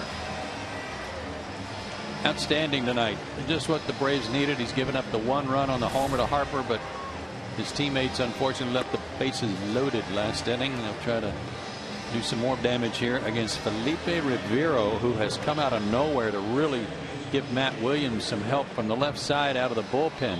Take a look at these numbers. 6 walks to 29 strikeouts in 34+ innings. A 2.88 ERA. Mid to upper 90s fastball and a slider. So this guy's throwing hard and he's throwing strikes. And something's gotten loose on the warning track. One of the grounds crew members will take care of that right in front of the National League scoreboard. Water bottle dropped out of the stands. And the radio dropped out of his pocket. Uh-oh. How is he going to hear Charlie and Dave? Bless his heart. So we're ready to go. Chase Peterson. Bounces one to the right side. And Peterson's barely out. Zimmerman broke for the ball. And great work by the Nationals infield to get Chase Peterson. And that was a great play by Rendon, because he told Zimmerman, get out of the way. Go back to first. Get out of here. I got it. And Zimmerman caught it barehanded. Excellent bunt, but just that much better of a play from Rendon. Great idea by Jace. That was too bad. So Rivero, 1 pitch, 1 out. Simmons the batter. How about a home run on his 26th birthday to put the Braves in front? A strike. Getting some updates from fans online tonight. Gwinnett's up 1-0 through 7.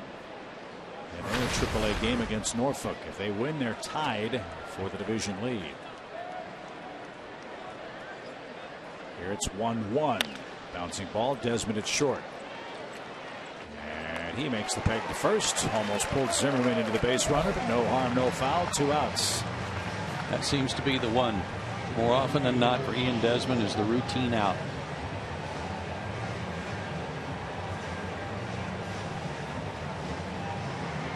Michael Bourne's flat out to left twice.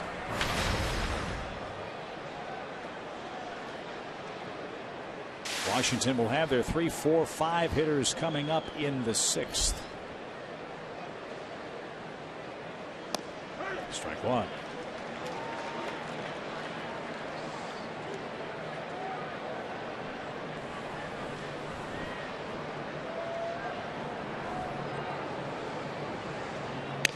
Broken bat. Desmond's got it. Third hop. Strong throw. Inning over. Rivero, an impressive 6th. Braves don't get the ball out of the infield. 3 groundouts.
Interesting, because Bryce Harper is going to lead off, and with 2 outs, he led off the scoring. Second deck homer, 446 feet, tail of the tape.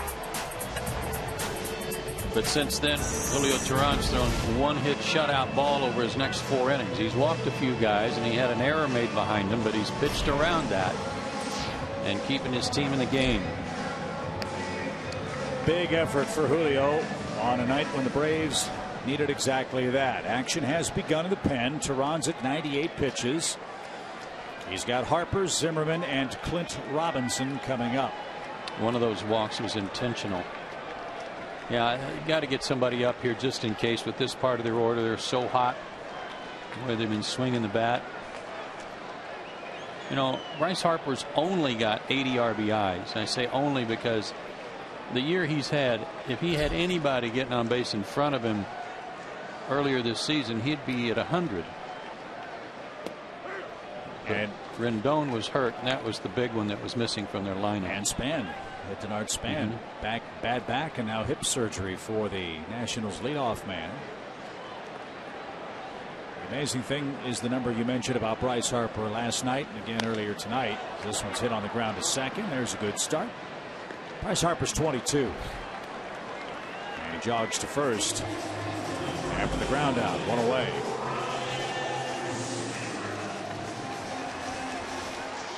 Six straight retired by Julio. Here's Zimmerman.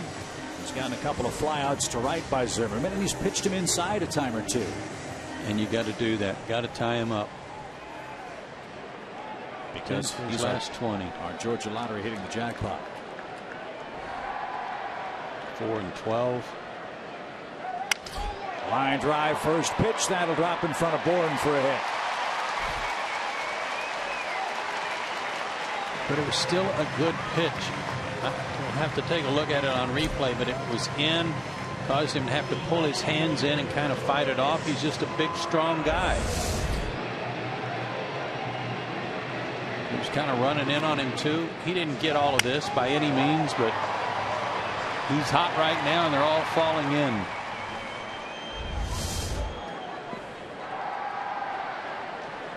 Clint Robinson is 0 for 1. He reached on an Adonis Garcia 4th inning error. Ball one outside. The Mets have scored a couple of runs. They trail the Marlins 3-2 after 5.5.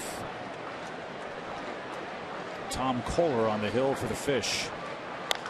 Ground ball, that's going to sneak through for a base hit. Zimmerman will have to go station to station. He doesn't run well with the bad foot. And now Escobar's the hitter. 2 on, 1 out. Freddie Gonzalez pondering the lineup card. And now we'll see what Escobar and Tehran will be up to. Another ball that wasn't hit hard, but with the runner being held at first, it got through.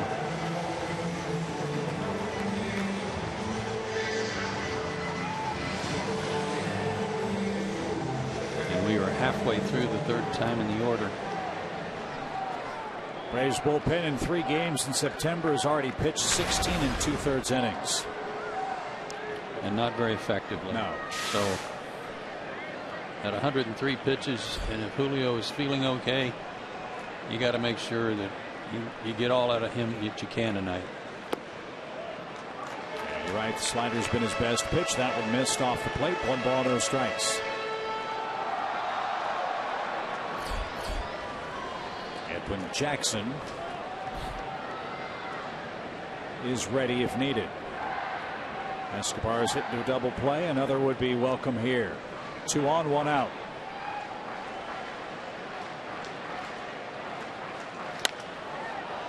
Even count. He's had a good fastball tonight, too. Been on a bit of a mission. Throwing hard. He's pitching in. He's got his slider working. He's had to go to some deep counts a lot. But only 1 run, and that was on the homer in the 1st.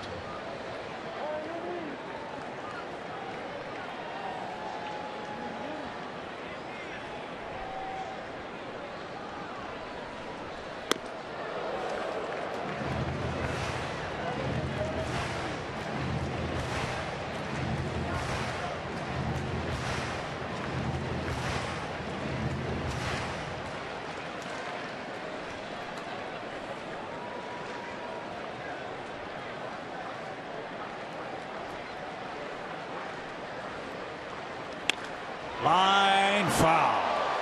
That was close. Just a strike. 2-2. Keep in mind, Zimmerman has a history of foot problems. If Escobar somehow lines one sharply to the outfield for a hit, they will have a decision as to whether or not he can score from second. That's one of those things last night where they were piling on runs, and they sent Zimmerman at a time where they already had a huge lead, and he had that funny slide at the plate. That was a big risk for them.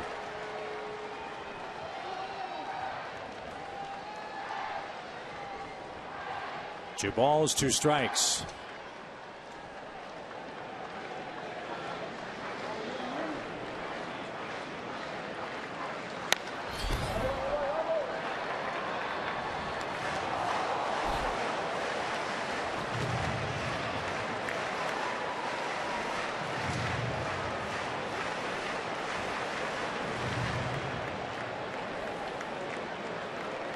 Mills got that outer 3rd covered. He's trying to hit the ball the other way. I know he pulled 1 foul, but that looked like a pitch that kind of hung up inside that he could adjust to.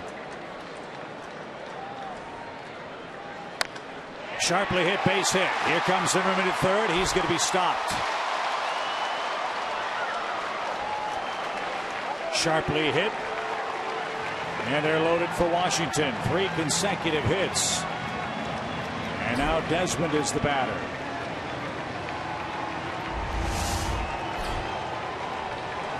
Up and out over the plate, and again he had that covered, hit it hard, and as you suggested, Chip, hit too hard to give Zimmerman a chance to score, as Nick was on that quickly. So now here's Desmond. He has struck out looking, and he is line to right. Markakis made that really good running catch near the line his last time up. And be careful on the first pitch to him.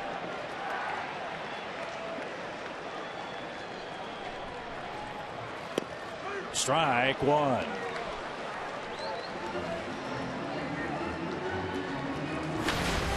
I like this. Julio, this is his game. You got to give him a chance to get out of this. If he gives up a run, so be it, but let him be the guy that gives it up.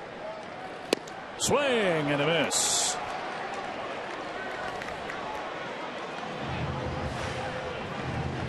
Another good breaking ball. Desmond leads their club in strikeouts, 151 times. Two sliders to start him.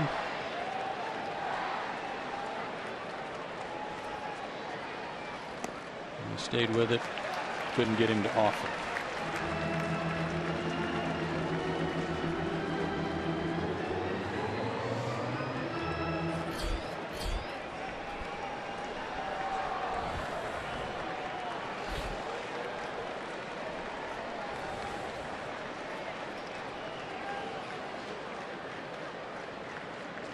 Struck him out.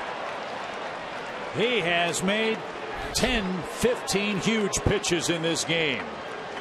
4 strikeouts for Teheran. 2 out. 4 sliders to Desmond, and that is a beautiful location again. That spot tonight, he's worn that out. He's had it dialed in. He's got the good tilt on that slider, and that was a beautiful time to fire another one in there. He's not out of the woods yet, but he's got a catcher in the batter's box. Jose Lobaton has walked and hit into a double play.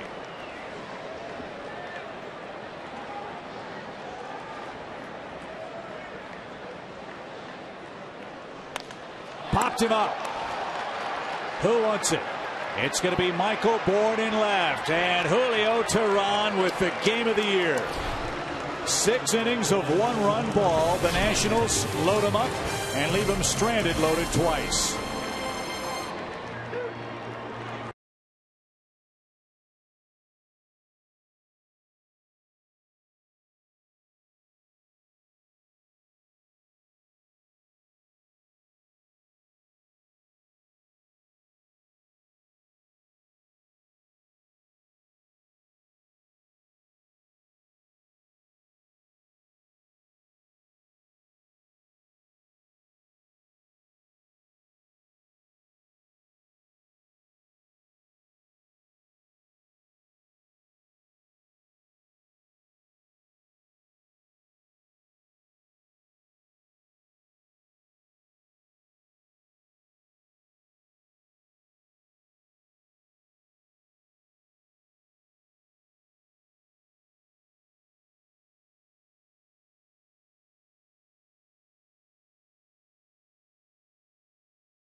Last night in the locker room, very tough.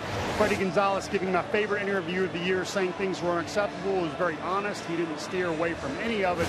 He was looking for guys that compete and play the game the right way.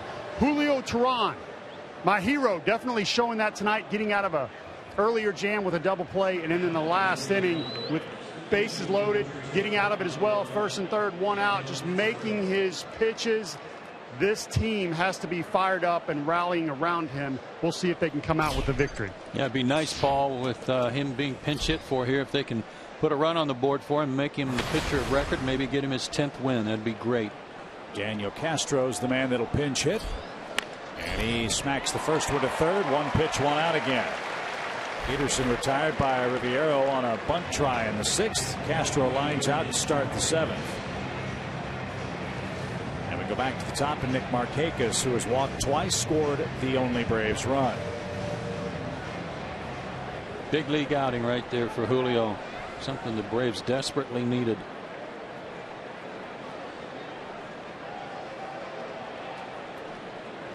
.114 pitches for Teheran, one shy of his season high. And his pitch count was up. Deep counts, 4 strikeouts, 4 walks, and an error. But he pitched around it and pitched beautiful ball. Pop fly out of play over the Braves dugout by Nick Markakis. It's an even count. 1 ball, 1 strike.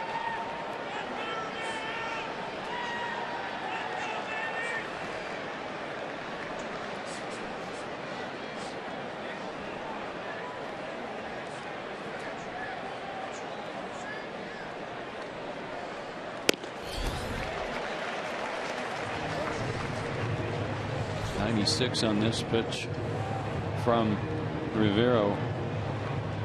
We haven't seen much of him, but he's been impressive tonight. 4 straight retired and throwing hard.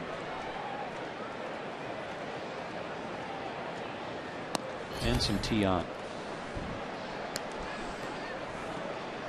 Rivero came from Tampa Bay with Lobatone.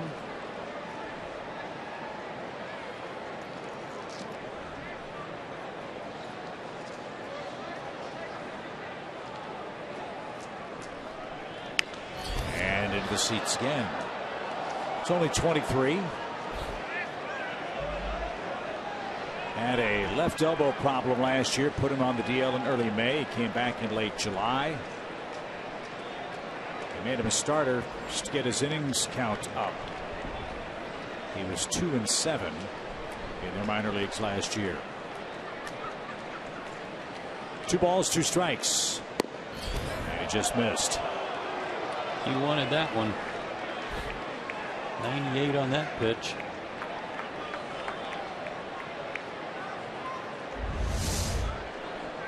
Lobatone set up away. Pitch was delivered there. I don't know. Extra pitch here for Nick. Ground ball towards short. Desmond to his left. 2 outs and 5 straight have been set down. Good night for Cameron Maybin, as Joe said earlier. He's hit the ball hard 3 times. He's singled and has doubled. He's also lined out to Yunel Escobar.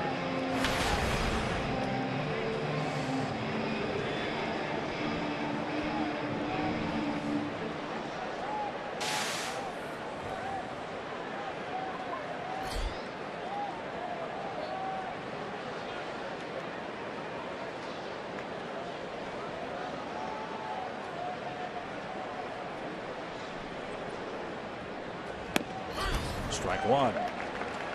Game of missed opportunities for both clubs. The Nationals have loaded the bases twice, have not scored.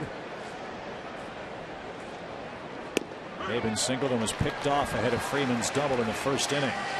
He almost certainly would have scored on that shot. So here we are, tied at 1 apiece. This guy is bringing it. Yes, he is. What an arm action. Everything's fast. Beginning right there.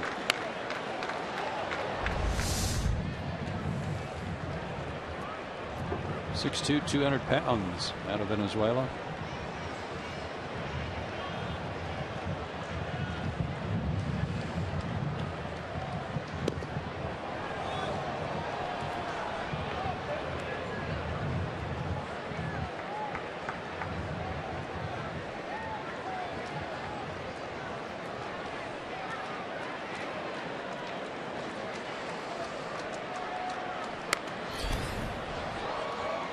Job by Maben to protect the plate.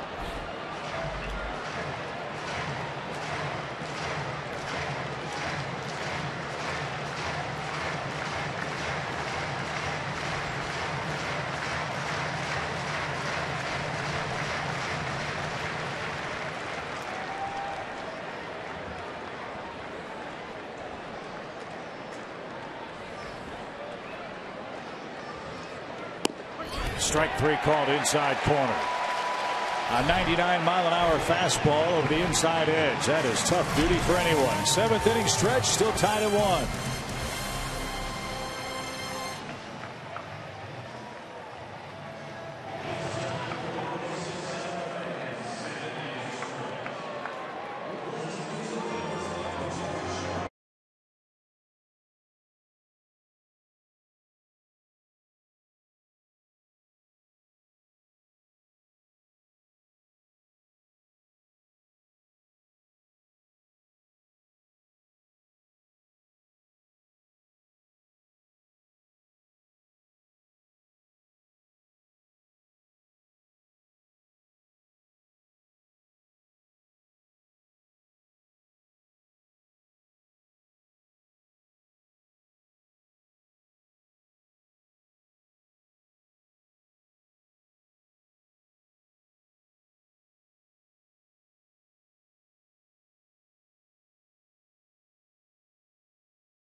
Our SunTrust save of the game goes to the man who started the game for the Braves tonight. Yeah, he's been outstanding tonight.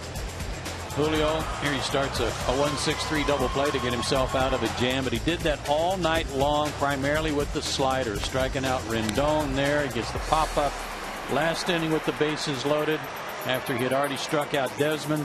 Quite a line for him tonight. The only run was the home run by Harper in the first inning. One of those walks was intentional to go with 4 strikeouts. So it's battle of the bullpens now. Tehran departs after 6 innings of 1-run ball, and Edwin Jackson checks in. And he will face Danny Espinosa, who will pinch hit for Rivero. Kind of glad Rivero's out of the game as effectively as he pitched. No question about that. He looked really good. See the numbers on Edwin Jackson. His last outing against Miami, 2 innings, 2 hits, a run, and a strikeout. For Edwin, get that first guy. Espinosa came on in the 6th inning last night, had a single and a homer.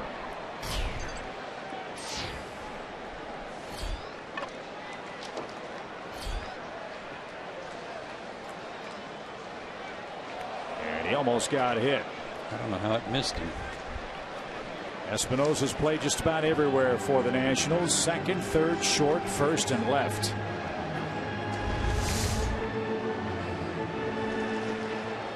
Slider biting in on him, just missed his foot. 13 homers, 37 RBIs for Danny Espinosa.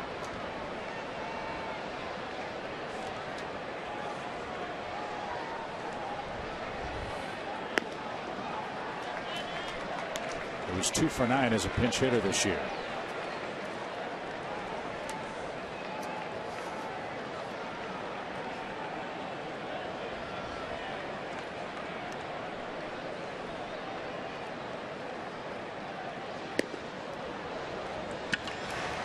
We saw them earlier in the year, and he was playing every day, especially in the absence of Rendon. The Nationals were talking about how he's cut down on his swing. He's quit trying to hit home runs every swing, and he was hitting 280 to 300. Well, his average is down under 250, and he's swinging for the fences again. Little tapper right back to the mound. Edwin Jackson threw low to first, and Freeman with a short hop surrounded that for the first out. Good grief. Well, he got him. Wasn't pretty, but he got him.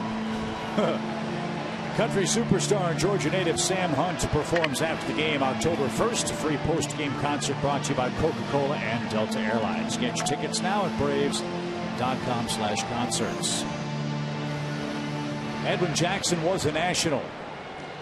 Pitched here in 2012, had one of his better years in the big leagues. He went 10-11 with a 4.03 ERA, made 31 starts.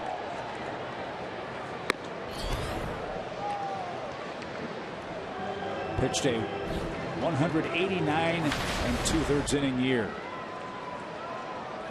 First pitch up and in. Stand him up.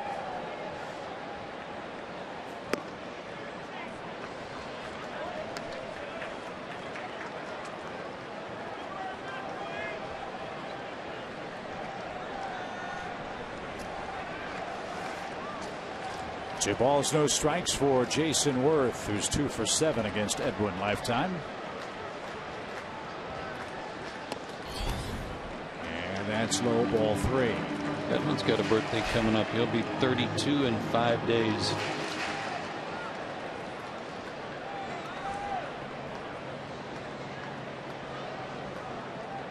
The Braves are his 9th big league team.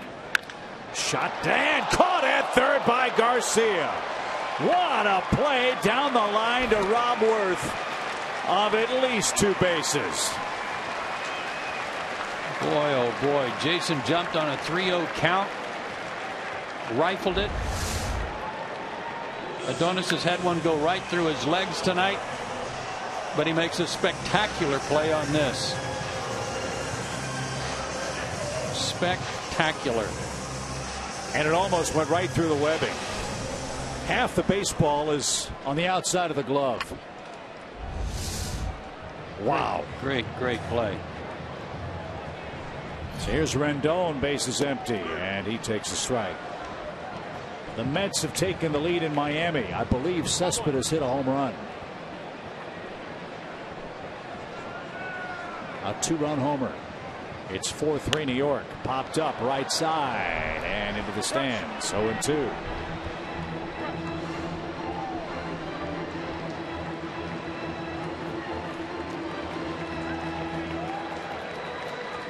We talked about it before last night's ball game. We hope that this will be like a playoff series for the Braves. Last night's game notwithstanding, tonight's game has been like a playoff game.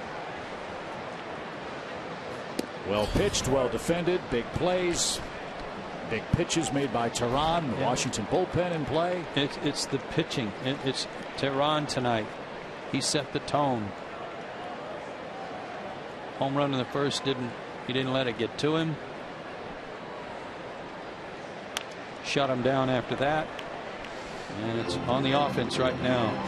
Try to get something going against the Washington bullpen, which will feature Drew Storen next. He's up and throwing.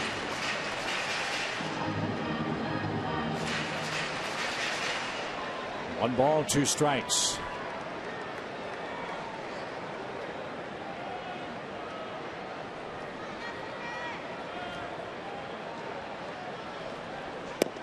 Strike 3, belt tying right down the middle, and Rendon frozen on a hot night. Edwin Jackson gets out of the 7th. We go to the 8th. Freddie Freeman will lead off.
ball game in Washington. Braves fans, are you on the A-list? Become a 2016 A-list member today and get exclusive benefits customized to meet your unique needs. SunTrust Park seating priority is still being given to current A-list members, so become a member today to get closer to securing your seats for SunTrust Park in 2017. Visit Braves.com/A-list and join the list. So, Drew Storen. One of the great subplots for the Nationals franchise this year was the acquisition of Jonathan Papelbon. Storen had been closing. When Papelbon joined the ball club, Storen became a setup man. And he's had good numbers. .214 opponent average against him will tell you that. He's a mid-90s fastball guy with a slider and kind of a funky delivery with a pause at the top. He's pitched well against the Braves too. Not just this year, but in his career. A 1.80 ERA this year in 5 games. Just 1 run allowed. And July 29th is the day after Jonathan Papelbon was acquired by Washington. Their bullpen since then, not exactly lights out. Yeah, just mediocre, middle of the pack type stuff because everything got disrupted. Storen was displaced as the closer, and that had a trickle-down effect to everybody else. 1 ball, no strikes for Freddie Freeman as we begin the top of the 8th. Line drive, that's headed for the gap. Worth will try to cut it off. He doesn't throw well with that sore shoulder. Freeman on his way to second, and it's a great start for Atlanta. A leadoff double. A 3-hit night for Freddie Freeman. He's back in form, tormenting the Nationals.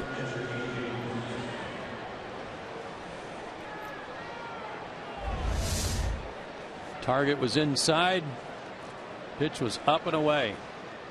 You can see Lobaton kind of drop his head like, no, can't go there. And you can see nobody close to that one when it dropped. Worth always had a good arm, but he has really scuffled after that shoulder problem he had earlier this year.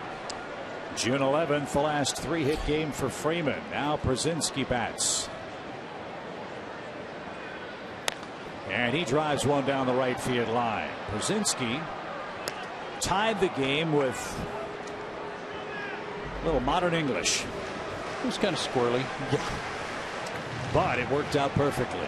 Legged it out, beat the throw to first. That brought home Nick Markakis with a lone Braves run. One of those off the end of the bat down the third base line spinners. It looked like it would just certainly go foul, and all of a sudden on the grass it started shooting back into fair territory, and by a wide margin. Baseball is a very funny game, Joe Garagiola once said. Freddie Freeman's hit against Storen, the first of his career. Believe it or not, he's now 1 for 12. A.J. Przinsky is 2 for 2.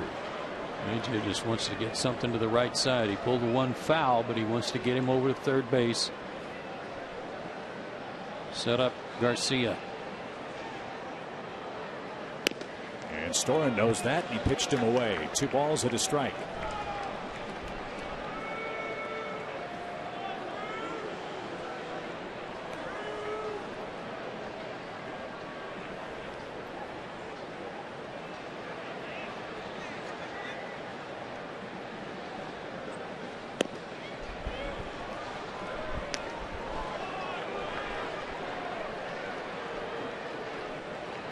Count. Let's see the way they've pitched AJ. Let's see if he's up on top of the plate. Open stance. Not really. Nothing different. Bouncing ball towards short. Desmond looks the runner back. Not what AJ wanted there. And Freeman's at second with 1 out.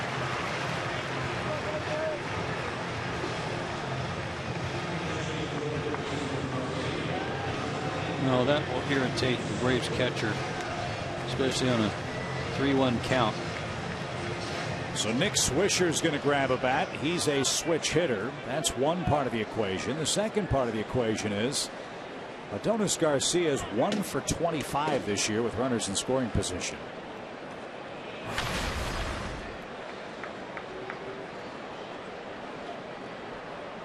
So Swisher in the 8th. Couple of walks for Nick last night.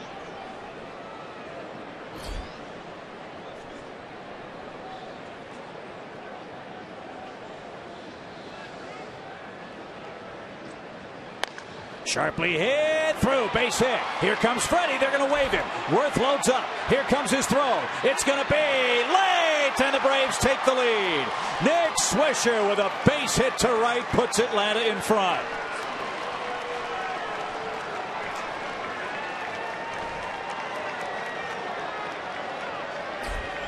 Very gratifying base hit for Nick Swisher, who, although he hasn't been here long, at least in recent days, especially with the absence of Johnny Gomes, has taken on more of a vocal leadership role, and he backed it up right here with a clutch pinch hit single to put the Braves on top. You know what, Joe? This is the way the Braves played in the first 84 games. Big hits, picked each other up. And now Drew Storen on the short end of a one-run Atlanta game. Don't stop here, fellas. Jace Peterson, the batter. Freddie Gonzalez pushed the right button there. Nick Swisher for Garcia, and he's rewarded with a go-ahead hit.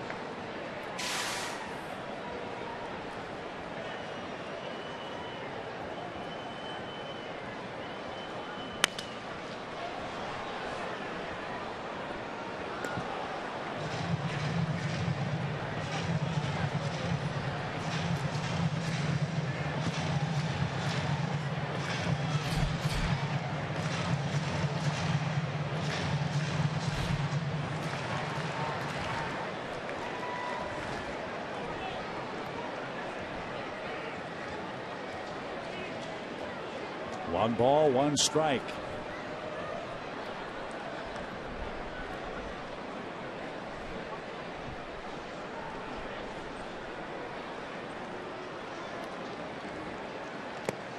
Oh, wow. How did Lobaton stop that? I'm not sure he did all by himself. He may have gotten some help from the shin guards of Paul Emmel.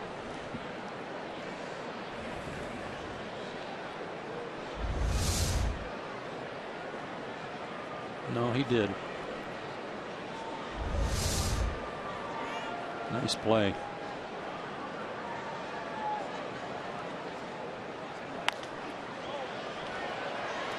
Fouled away, 2-2.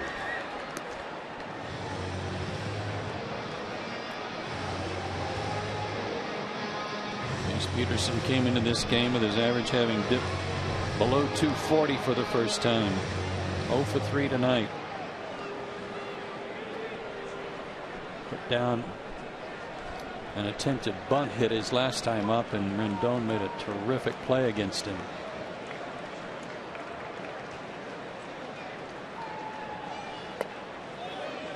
They tried that down and in pitch, but it was too tight. 3 balls, 2 strikes. I wouldn't think Swisher would be running here. You've got a high strikeout guy in the box. Yeah. And he's had bad knees. Let's see. Short lead. He's going. Peterson rips one to right. Worth is there. Swisher's got to scramble back. Throw back to first is not handled by Zimmerman, and there's a break. Well hit ball by Jace, unfortunately right at him. And the hardest part for a guy, hardest thing to do for a guy who's coming off 2 knee surgeries, is to start, stop, turn around, and retrace your steps. That was hard on Nick, but he got back thanks to the short hop. You know what? That was a pretty strong throw from Worth, too. Yeah, it was. Good for him. But Zimmerman couldn't handle it. The Braves get another swing with Andrelton Simmons in the box, 0 for 3.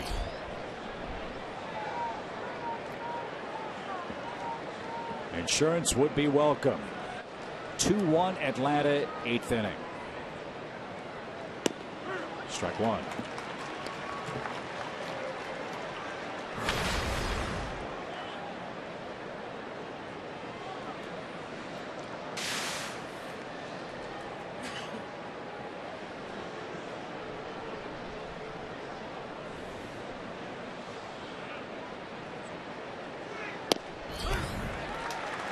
0-2.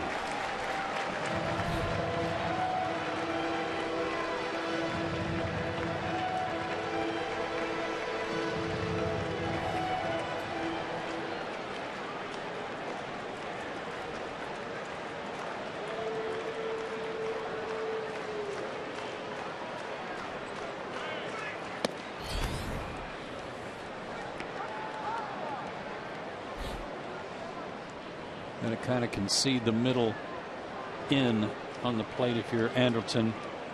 Make sure you got the outer half covered. Be willing to try to hit the ball through that hole on the right side.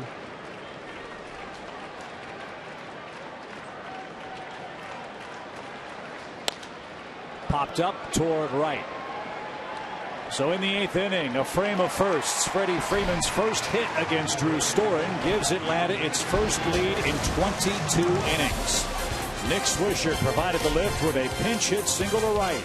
Bottom of the 8th, part of the order up for the Nationals. They trail it now 2-1.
Led to the second Atlanta run. He's also our AT&T Universe trivia question. Which Brave ranks second to Freddie Freeman's lifetime .346 career average with a minimum of 100 ABs? I've got Brian McCann, or I'm going to go. I think I'm going to go to Dan Uggla. I want to say Nick Markakis. Oh, I was in the neighborhood. You were in the neighborhood. Yunel Escobar, .318. Average against Washington. So how about this outside the box thinking for Freddie Gonzalez? It's the 8th inning, a one-run game, and the 3 top Nationals hitters, Harper, Zimmerman, and Robinson, are facing the man who's been closing games for Atlanta, Arodys Vizcaíno. Got to figure the game's on the line right here with this part of their order up. And Harper takes the ball low.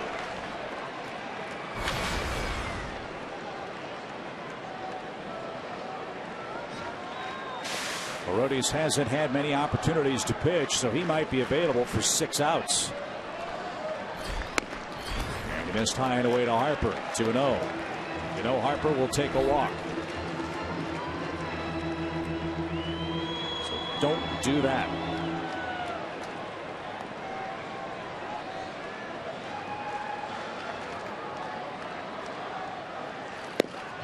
But he's gone 3-0. He's got a string of 15 2/3 innings of scoreless outings, and he's accumulating them at 1 inning apiece. So it's over a good stretch. Come back and get him. Yeah, he took a little off and pumped one in at 98. Pedro Siriaco is in at third base.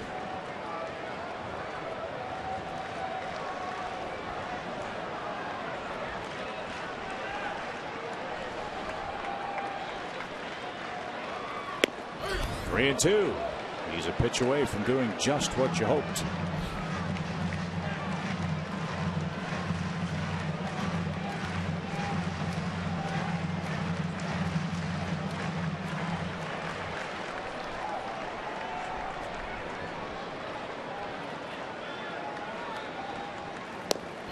Oh, just low. Pierzynski held it there. Thought he struck him out at the knees, but it's a leadoff walk. What was wrong with that?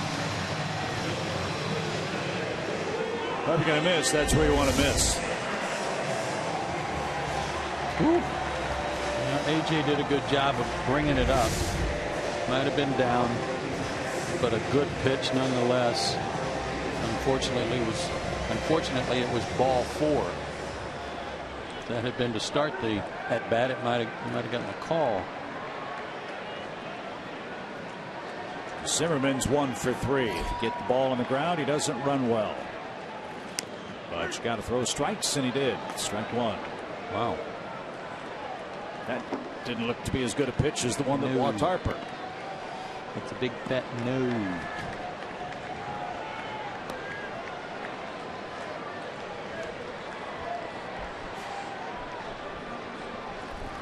Swing and a miss.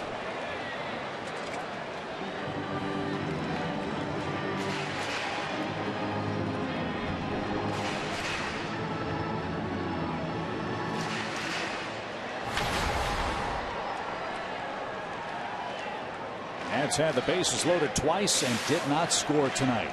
You're going to throw him a fastball here. Take it in and way in. Siriaco's guarding the line at third. The 0-2 pitch. Struck him out. Breaking ball. Stayed with it. Did not make a mistake with it. Made sure it was off the plate. He couldn't reach it.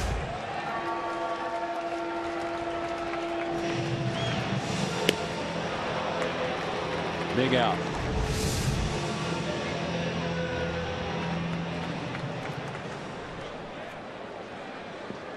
Your double play ball away from going to the 9th. Harper has 6 stolen bases.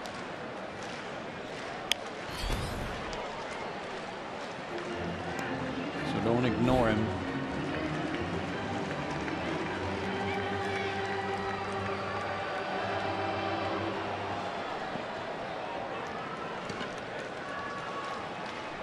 No balls at a strike. There you go. The chances of him working a second inning rest largely on how many pitches it takes him to get through this inning. So a double play here would be timely.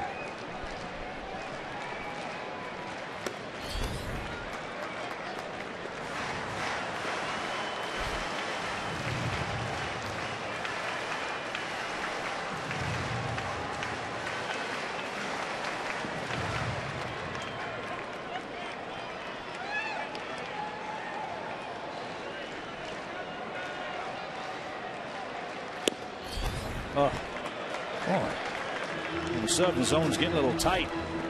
That one barely grazed the outside corner, but not called. Vizcaino has not pitched more than 1 inning this year. 2 balls at a strike. But what Freddie Gonzalez is doing with his bullpen tonight is something that Matt Williams has been criticized by many in Washington for not doing. This is not a traditional closer's inning. Yeah, he got hammered by the locals when he did not do that in St. Louis. Line caught, double play. A rocket speared by Freddie Freeman, and that man hurts the Nationals defensively as well as with the bat. Robinson lines out. The Nats are stunned. We head to the 9th. Atlanta leads by 1.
Fans, did you miss your favorite Braves promotional night or giveaway item? Well, you've got another chance to get it with Braves Country Grab Bag Night, October 2nd against the Cardinals.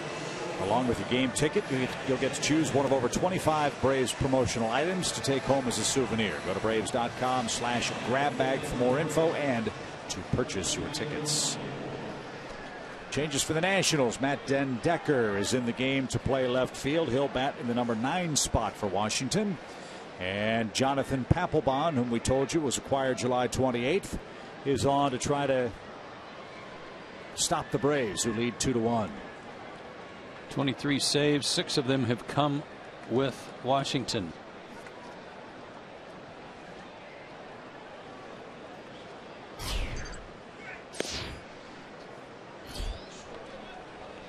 Against Atlanta this year, 3 games. He has a save. That was with the Phillies.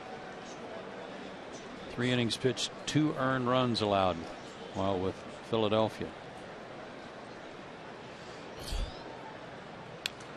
Fouled back by Michael Bourne, who starts things off for the Braves. Bourne, Siriaco, and Markakis, the Atlanta hitters. Vizcaino worked around a leadoff walk, a strikeout, and a line drive double play. Got him out of trouble in the 8th.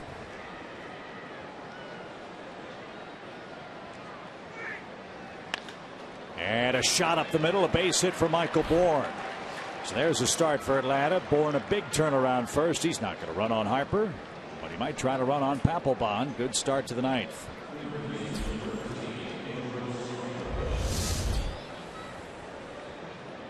Missed the pitch before and was upset with himself that he missed it, but he got this one.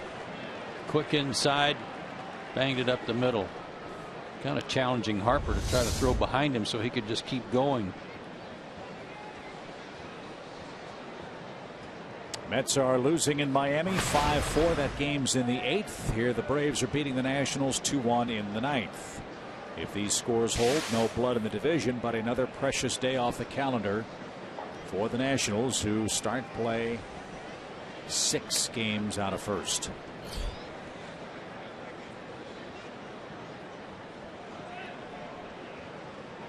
And Siriaco takes a ball high. We had a laugh with Pedro back in Atlanta the other night. Finally drew a walk.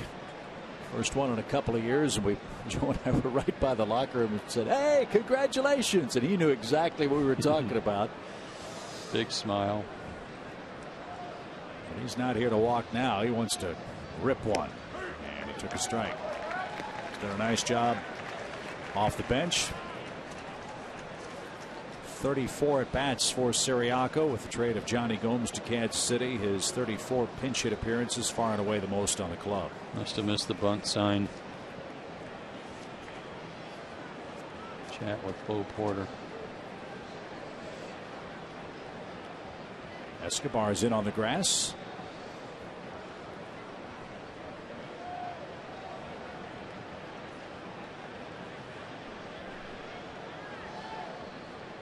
Now he's bunting, and he laid it down, and it's a beauty. It's an absolute beauty, and Escobar can't handle it with a bare hand.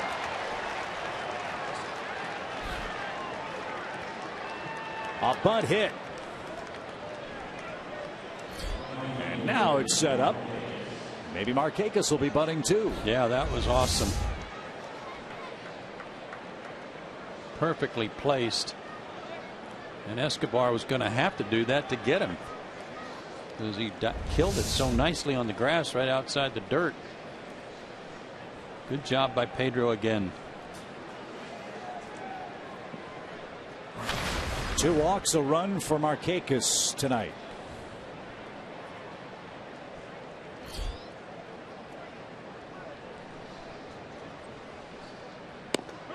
No sign of a bunt. Strike one.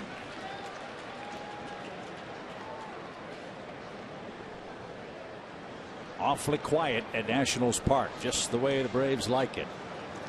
In the late innings,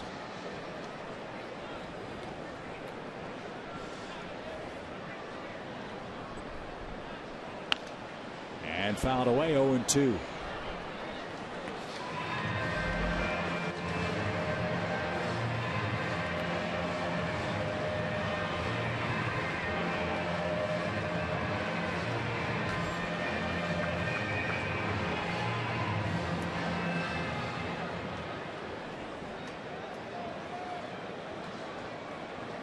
Maben on deck, 2 on, nobody out.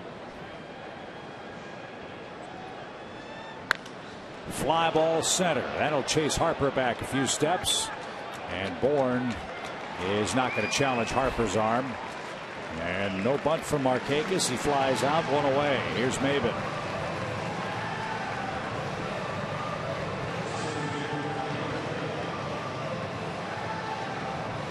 That go-ahead run for the Mets scored on a bases-loaded walk.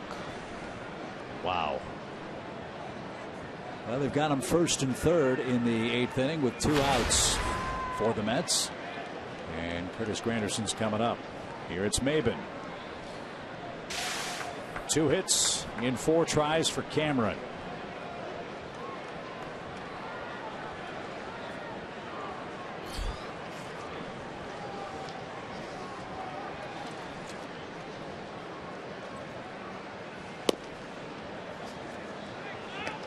Freddie Freeman is waiting on deck. Steve McCaddy's worst nightmare has come true tonight. Yeah. Maybe 0 for 2 against Papelbon. Because Freddie's 3 for 3.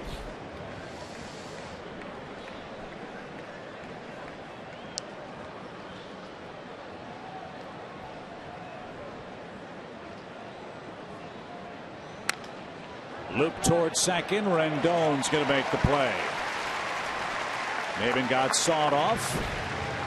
And now the Nationals will face Freddie Freeman with 2 outs.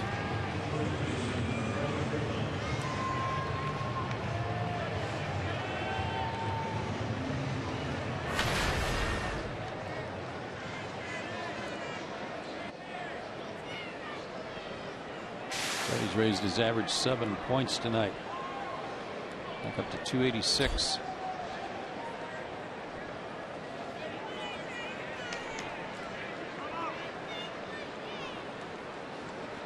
Two for 7 against Papelbon. 2 for 7 with a walk and a strikeout. A 4-hit game would be nice. Freddie has one of those against Washington this year. 2 on, 2 out for him. Fly ball into center field. First pitch curling away from Harper, but he's going to get there. And Papelbon pitched out of trouble. 2 on, nobody out. And we head to the bottom of the 9th inning. 2-1, Atlanta leads it.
The Home Depot.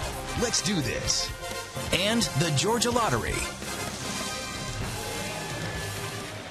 3 outs for the Braves to get to play the role of the spoiler tonight. They lead 2-1 in Washington. Braves fans, spend your weekends with us at Turner Field. Great upcoming weekend matchups are coming with the Mets, Phillies, and Cardinals. We've got Friday night fireworks and kids run the bases. The weekend's a great time to catch a game. Go to Braves.com/tickets and plan your visit with us at Turner Field.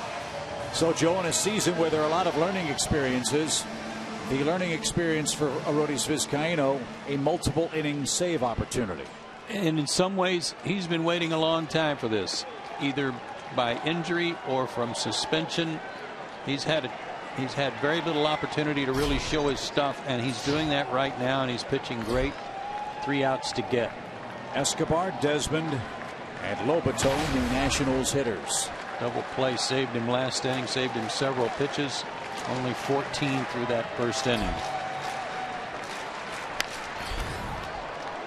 First one fouled away. Strike one for Yunel Escobar, who has hit into a double play, walked, and singled.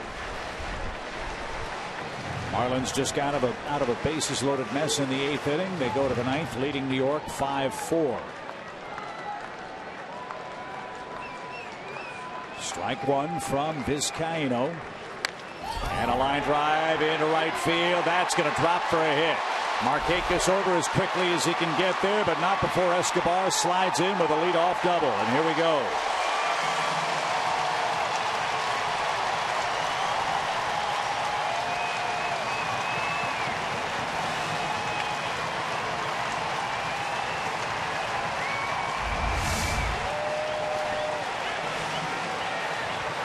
Pitch up that he was able to fight off and keep fair.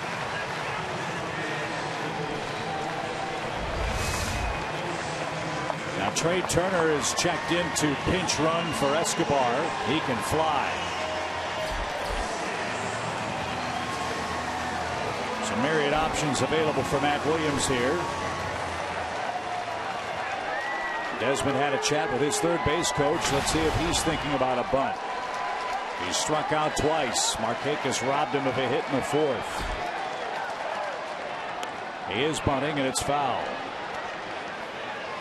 Well, Turner is a tremendous weapon to have in September when you're needing 1 run.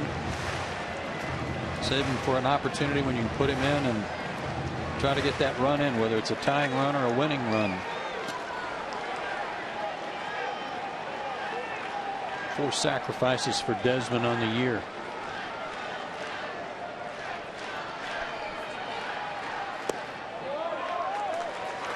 Very difficult to bunt 98. I wouldn't do him the favor of throwing him a slider unless you're concerned that maybe it was a deke and he's not really going to bunt. Braves chose not to bunt with Markakis in the 9th. With 2 on, nobody out. Washington's got to get it tied before they think about winning it. Runner at second, big lead. And that's fouled off AJ. 1 ball, 2 strikes. Might there have been a cross up? I don't think so. I think just the fact that he was bunting, it was a fastball and did the right thing. He couldn't get it down.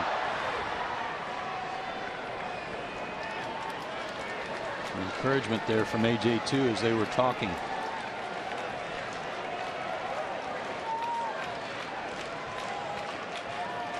You know, he'll at best try to get him over with a swing. Is he bunting again?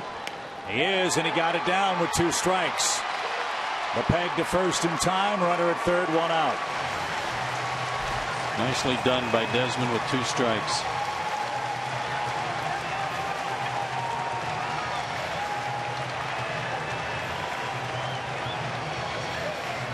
Can't be sure that he actually was given the sign to do that. May have been doing it on his own just to get the guy over. So Ramos is going to pinch hit.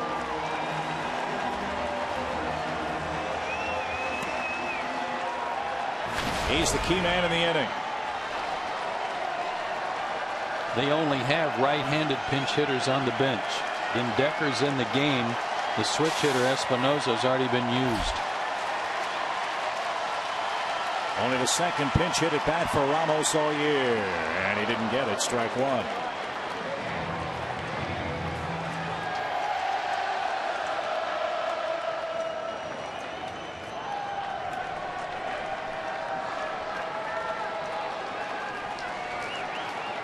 Fast man at third base. Ball in the dirt. AJ's got to block it. No balls and a strike. Infield in for Atlanta.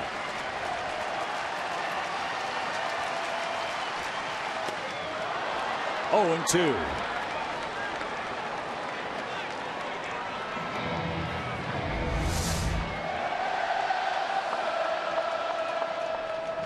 Slider dipping, took a little off of it. It was slower than the one before. He likes to go to right field. He likes the ball out away from him. Look how far he is off the plate. Struck him out on 3 pitches, and look at A.J. Brzezinski's reaction. Went up and in on him. Loved it. Just told you he likes the ball away. He's trying to drive the ball the other way, and he stepped right into this. No chance. Now the infield can back up. Normal depth. Runner at third, 2 outs, and Matt Den Decker is the final hope for the Nats.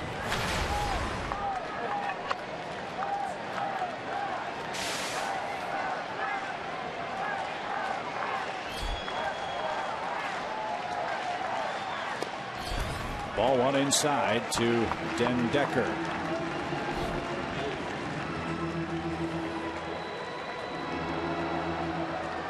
The Nats got him from the Mets March 30th for Jerry Blevins, whose season came to a quick end after he was hit with a batted ball. Broken arm for Blevins. 1-0 count. Line drive. We're tied.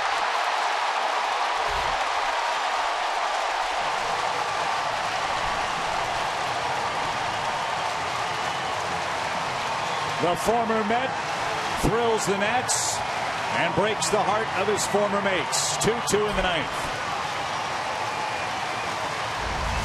Just 53 at bats all year for the Nationals. Dropped the barrel on that one. Doggone. Now you got to face Worth. Beware of Den Decker. He can run if memory serves. He's got a big lead. Not going. Pitch low, ball 1.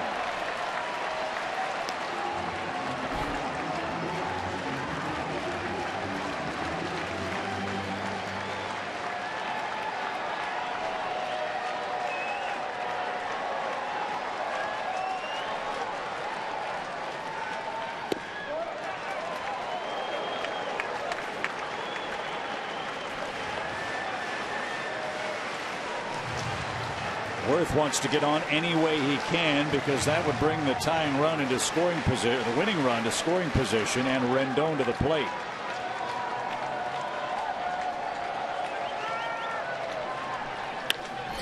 There's a base hit to left.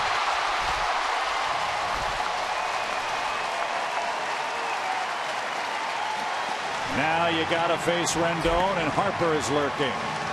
Freddie Gonzalez is on his way out to the center of the diamond, and he's going to go get Vizcaíno. Well, it's understandable. He's never, not lately, he hasn't thrown this many pitches, and when he wasn't able to get Den Decker, that pretty much ended the night for him. Great job. Tried to go 2 innings, 1 out away.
your local Toyota dealers. Let's go places.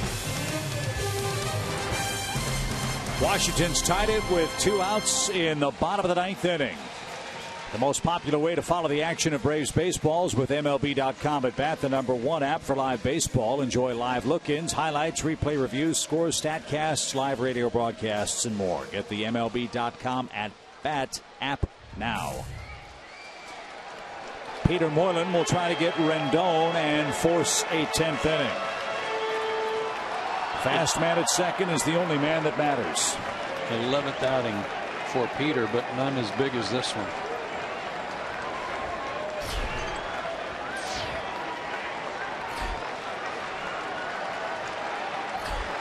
Rendon 0 for 4, and that's what scares you.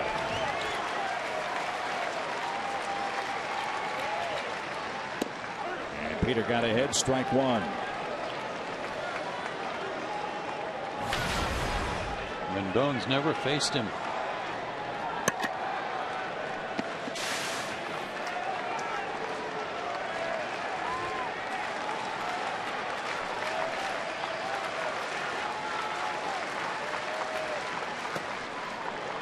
AJ held it there, didn't get the call.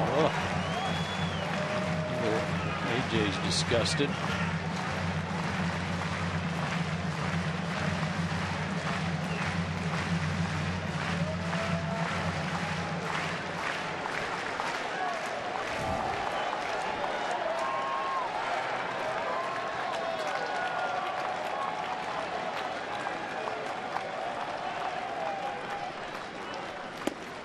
Right on by at 92. 1 ball, 2 strikes. Good fastball. Got the 2-strike count he should have had on the pitch before, which will make Rendon a little more susceptible to that sidearm slider. Braves shade him around toward right in the outfield. Big gap in left center and down the line. 1 ball, 2 strikes.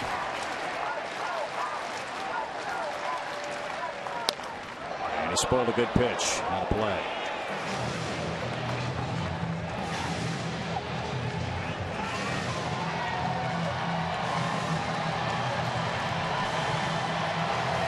Vizcaino did a whale of a job. Escobar didn't hit it hard, but it found an open spot. He doubled. Dendecker on the second pitch, single to center, and that's where we stand 2-2.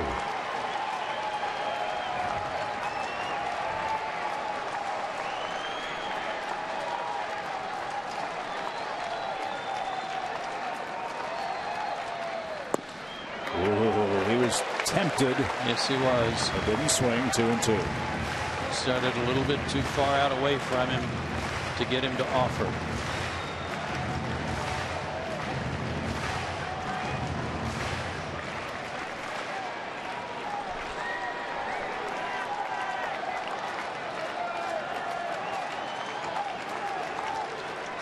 An unlikely hero.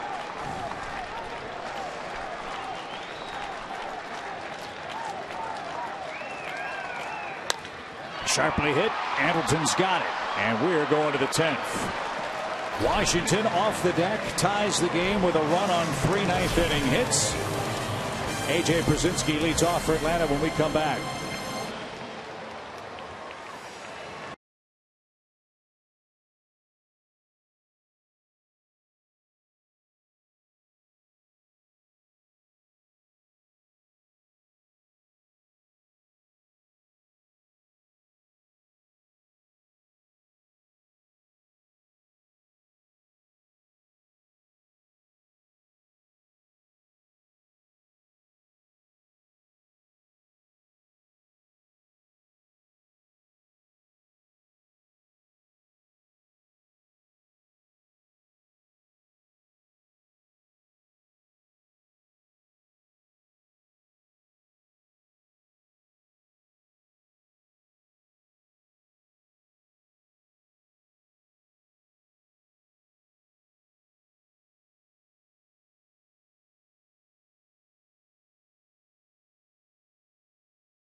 Jack Link's Beef Jerky. Feed your wild side. 9 scintillating innings in Washington tonight. 2-2's your score. We head to the 10th inning. Tomorrow, game 3 of the series. Another great chance for the Braves to beat Washington. They've got their flamethrower, Shelby Miller, ready to go. And he'll face left-hander Gio Gonzalez. Those are your Chevron probable starters. A.J. Pierzynski leads off the 10th for Atlanta. Papelbon back out there for a second inning for the Nationals. And that missed outside. Changes defensively for the Nationals. Ramos stays in the game. He's behind the plate. Trey Turner's at second. Rendon moves across to third base.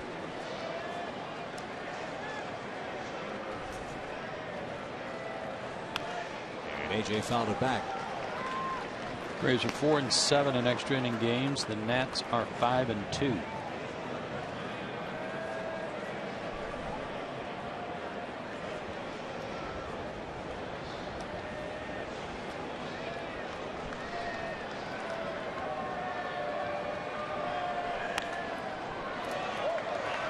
One ball, 2 strikes.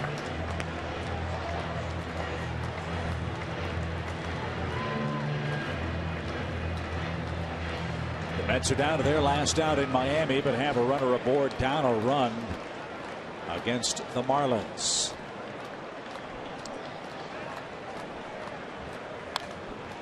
And AJ another good at bat. Good swing.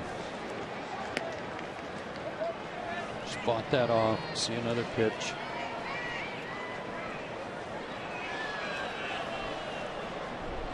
One for 4 in his career against Papelbon. And a strikeout.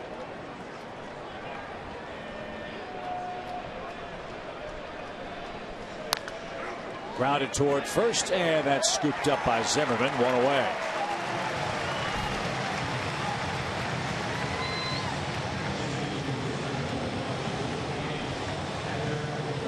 Hector Olivera is going to hit for Moylan.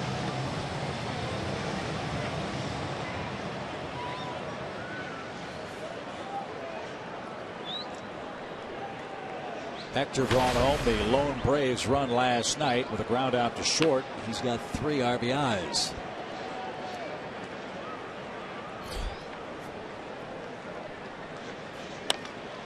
And he pops one into shallow right field. Trey Turner twisting and turning makes the play. That looked like trouble, but the kid made a nice effort. And Oliveira's retired, 2 out. Speed doesn't just help you on the base paths. You cover some ground too.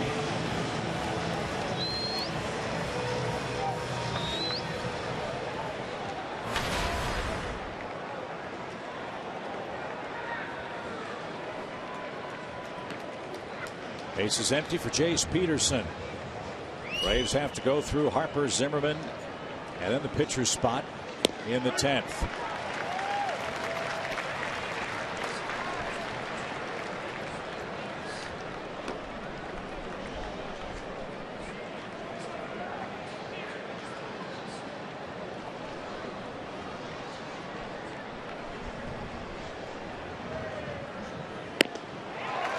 Two.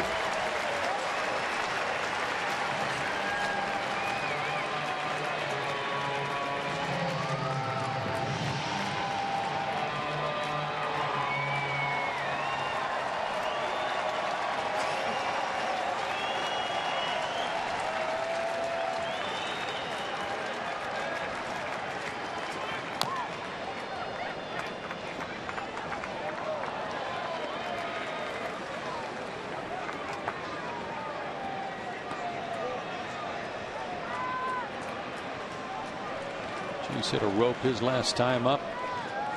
Almost turned into a line drive. He hit it so hard right at Worth and right. Maybe Papelbon will hang one for him here. Split finger. Nice stop by Ramos.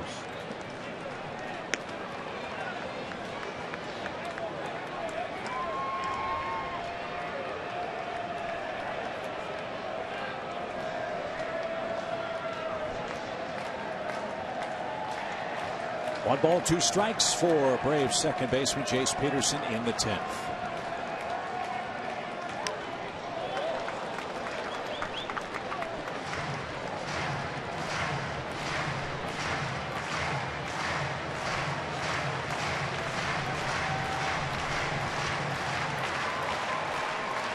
Mets have just tied it in the 9th inning. Uribe and Kelly Johnson with back-to-back hits. It's 5-5 in Miami off A.J. Ramos.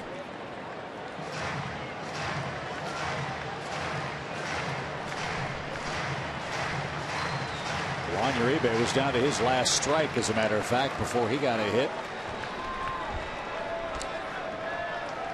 So that one's tied. This one's tied. 1-2 pitch. And in the air, out of play, foul.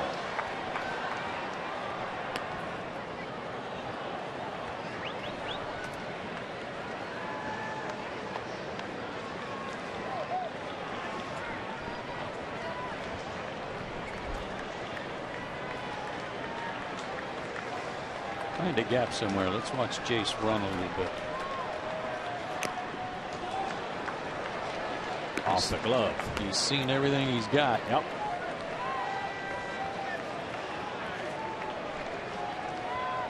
He's going to see a 9th pitch.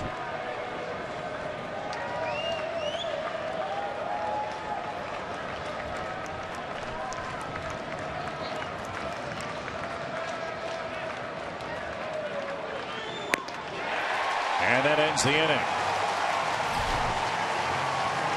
Bryce Harper will lead off for Washington in the 10th. It's 2-2.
Spot in the 8th inning. A 9th inning run means they have to do it again, and Bryce Harper has had a flair for the dramatic for the Nationals. His last walk-off was in this ballpark of Cody Martin.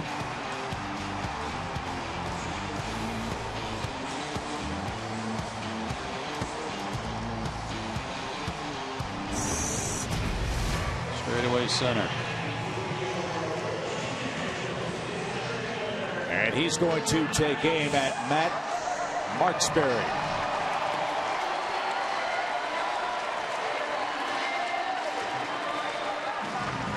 Marksberry's job, get Harper. Then you've got Zimmerman. Then, as Joe said, all the right-handed bats available in a pinch. Papelbon's spot is due 3rd in the inning. Then Turner, then Desmond. So very simple. Get Bryce Harper. Yep, got to get that first guy, and that's not an easy assignment for a kid like Marksberry. In these types of situations, they're trying to learn on the job, and now all of a sudden you've got a game on the line against arguably the best and toughest out in the National League. And what makes Harper so tough, not only can he hit the ball out as we saw, he's willing to take a walk right now. He'll get on You don't throw him a strike, he'll wait you out. Braves have walked him 6 times in the series, and Harper takes up and away, ball 1.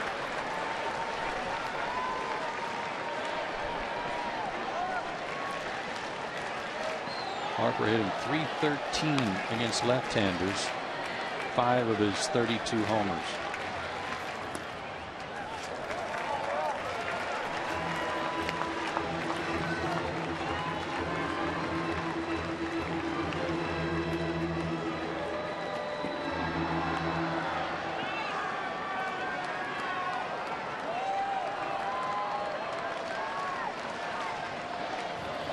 There's a strike.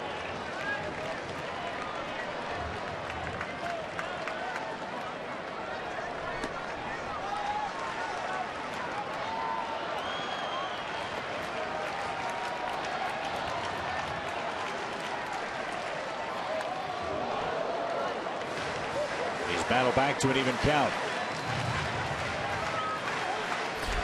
Brandon Caniff is going to be next.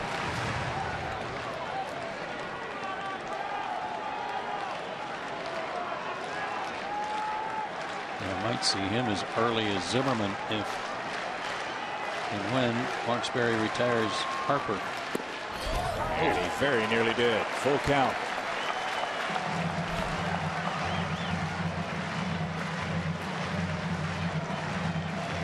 Well, this is a tough spot. You don't want to throw a fastball that he can hit out of the ballpark. You don't want to walk him when your secondary pitch is not as good as you'd like it to be. And Harper goes the other way on a full count. Base hit. Big turn, and he slams on the brakes. And there's the start. Winning run aboard with nobody out in the 10th. And Marksberry fell behind 2-0, got to 3-2, and Harper hit it to left. Yeah, it might have been ball 4, but Harper's not taking any chances. Takes it the other way.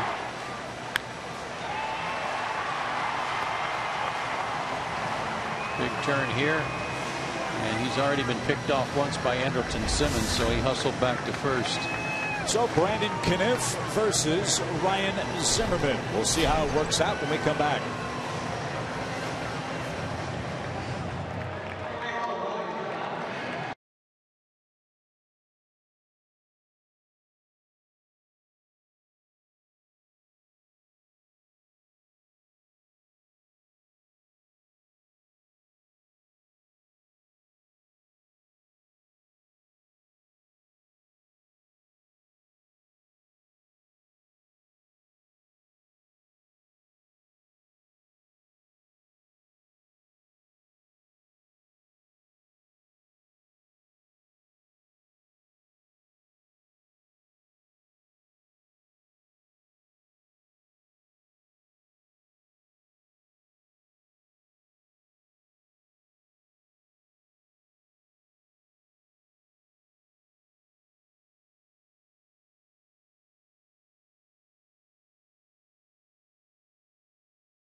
AT&T UVerse, Delta Airlines, and your local Ford dealer.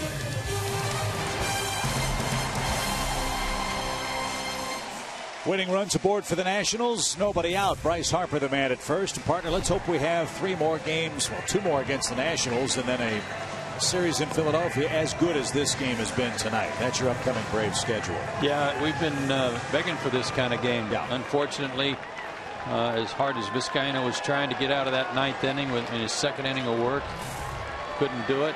So now the Nationals in business here in the 10th inning with nobody out, and it's up to Brandon Caniff to try to get Ryan Zimmerman, who's been red hot, as we've been telling you. He's got a 1-for-4 night that hit a 6th inning single. Remember, Harper's been playing with a tight glute. I don't know if they would think about running with him. We shall have to wait and see. Kniff has done pretty good work against the Nationals. He's pitched in 5 games. That's more than anybody else on the roster right now, believe it or not. 4 innings, 5 hits, 1 run, 2 hits, 4 strikeouts. And that's up and away. 1 ball, no strikes.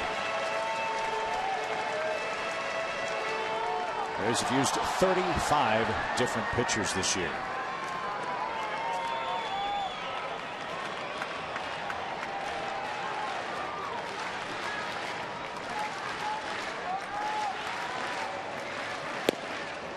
Right, Zimmerman is so far down on the knob of that bat that there's not room for his little finger on his right hand. That's his top hand. I mean, he's got to get it out of the way so he can get lower. See that?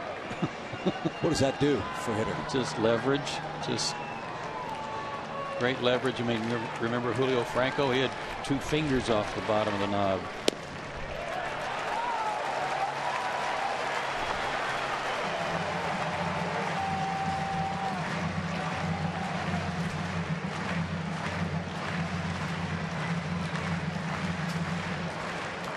Might be swinging. Outfield deep.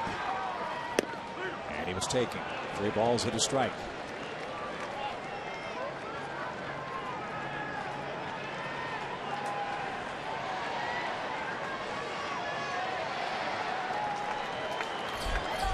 Michael Taylor, who's been battling a sore knee, is on deck. He'll hit for Papelbon. And a good rip, fouled away.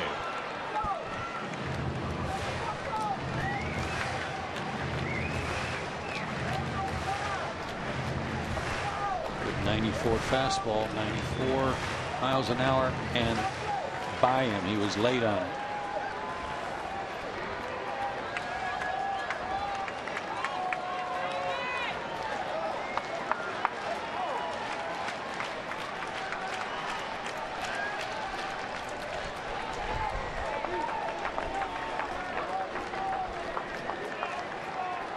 A.J. Pierzynski's got in mind here.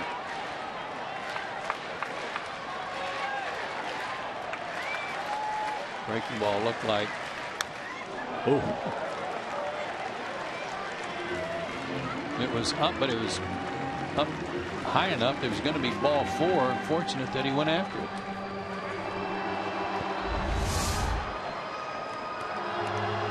I mean, that was a cement mixer, but too far up for him to do anything with it.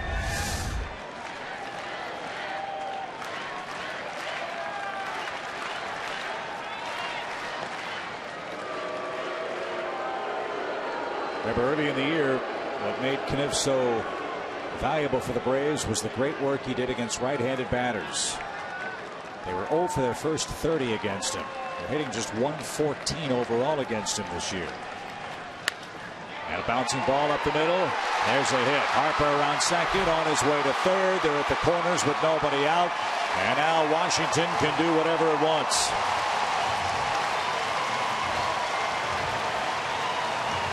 Zimmerman bounced one through the box. And the winning run 90 feet away from Michael Taylor. Fastball up. He got on top of that one. And good base running by Bryce Harper. He really cut this bag at second base. He was thinking about going to third all the way. Made a little swing out there, hit the inside of the bag, and was going to make Maben throw him out. So now the infield has to come in for Atlanta. First and third, nobody out for the Nationals. Desperately seeking every win they can get. Harper stands 90 feet away. Ball 1.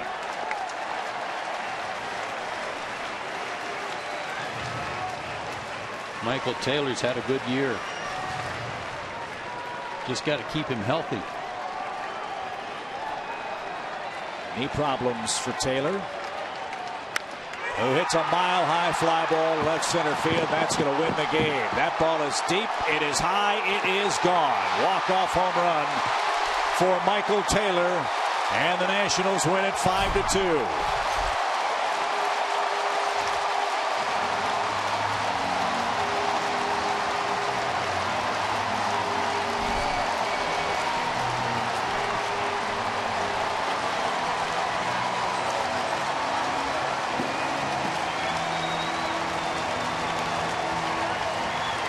The Braves gave him a fight, couldn't get out number 27, and the Nationals win in extras.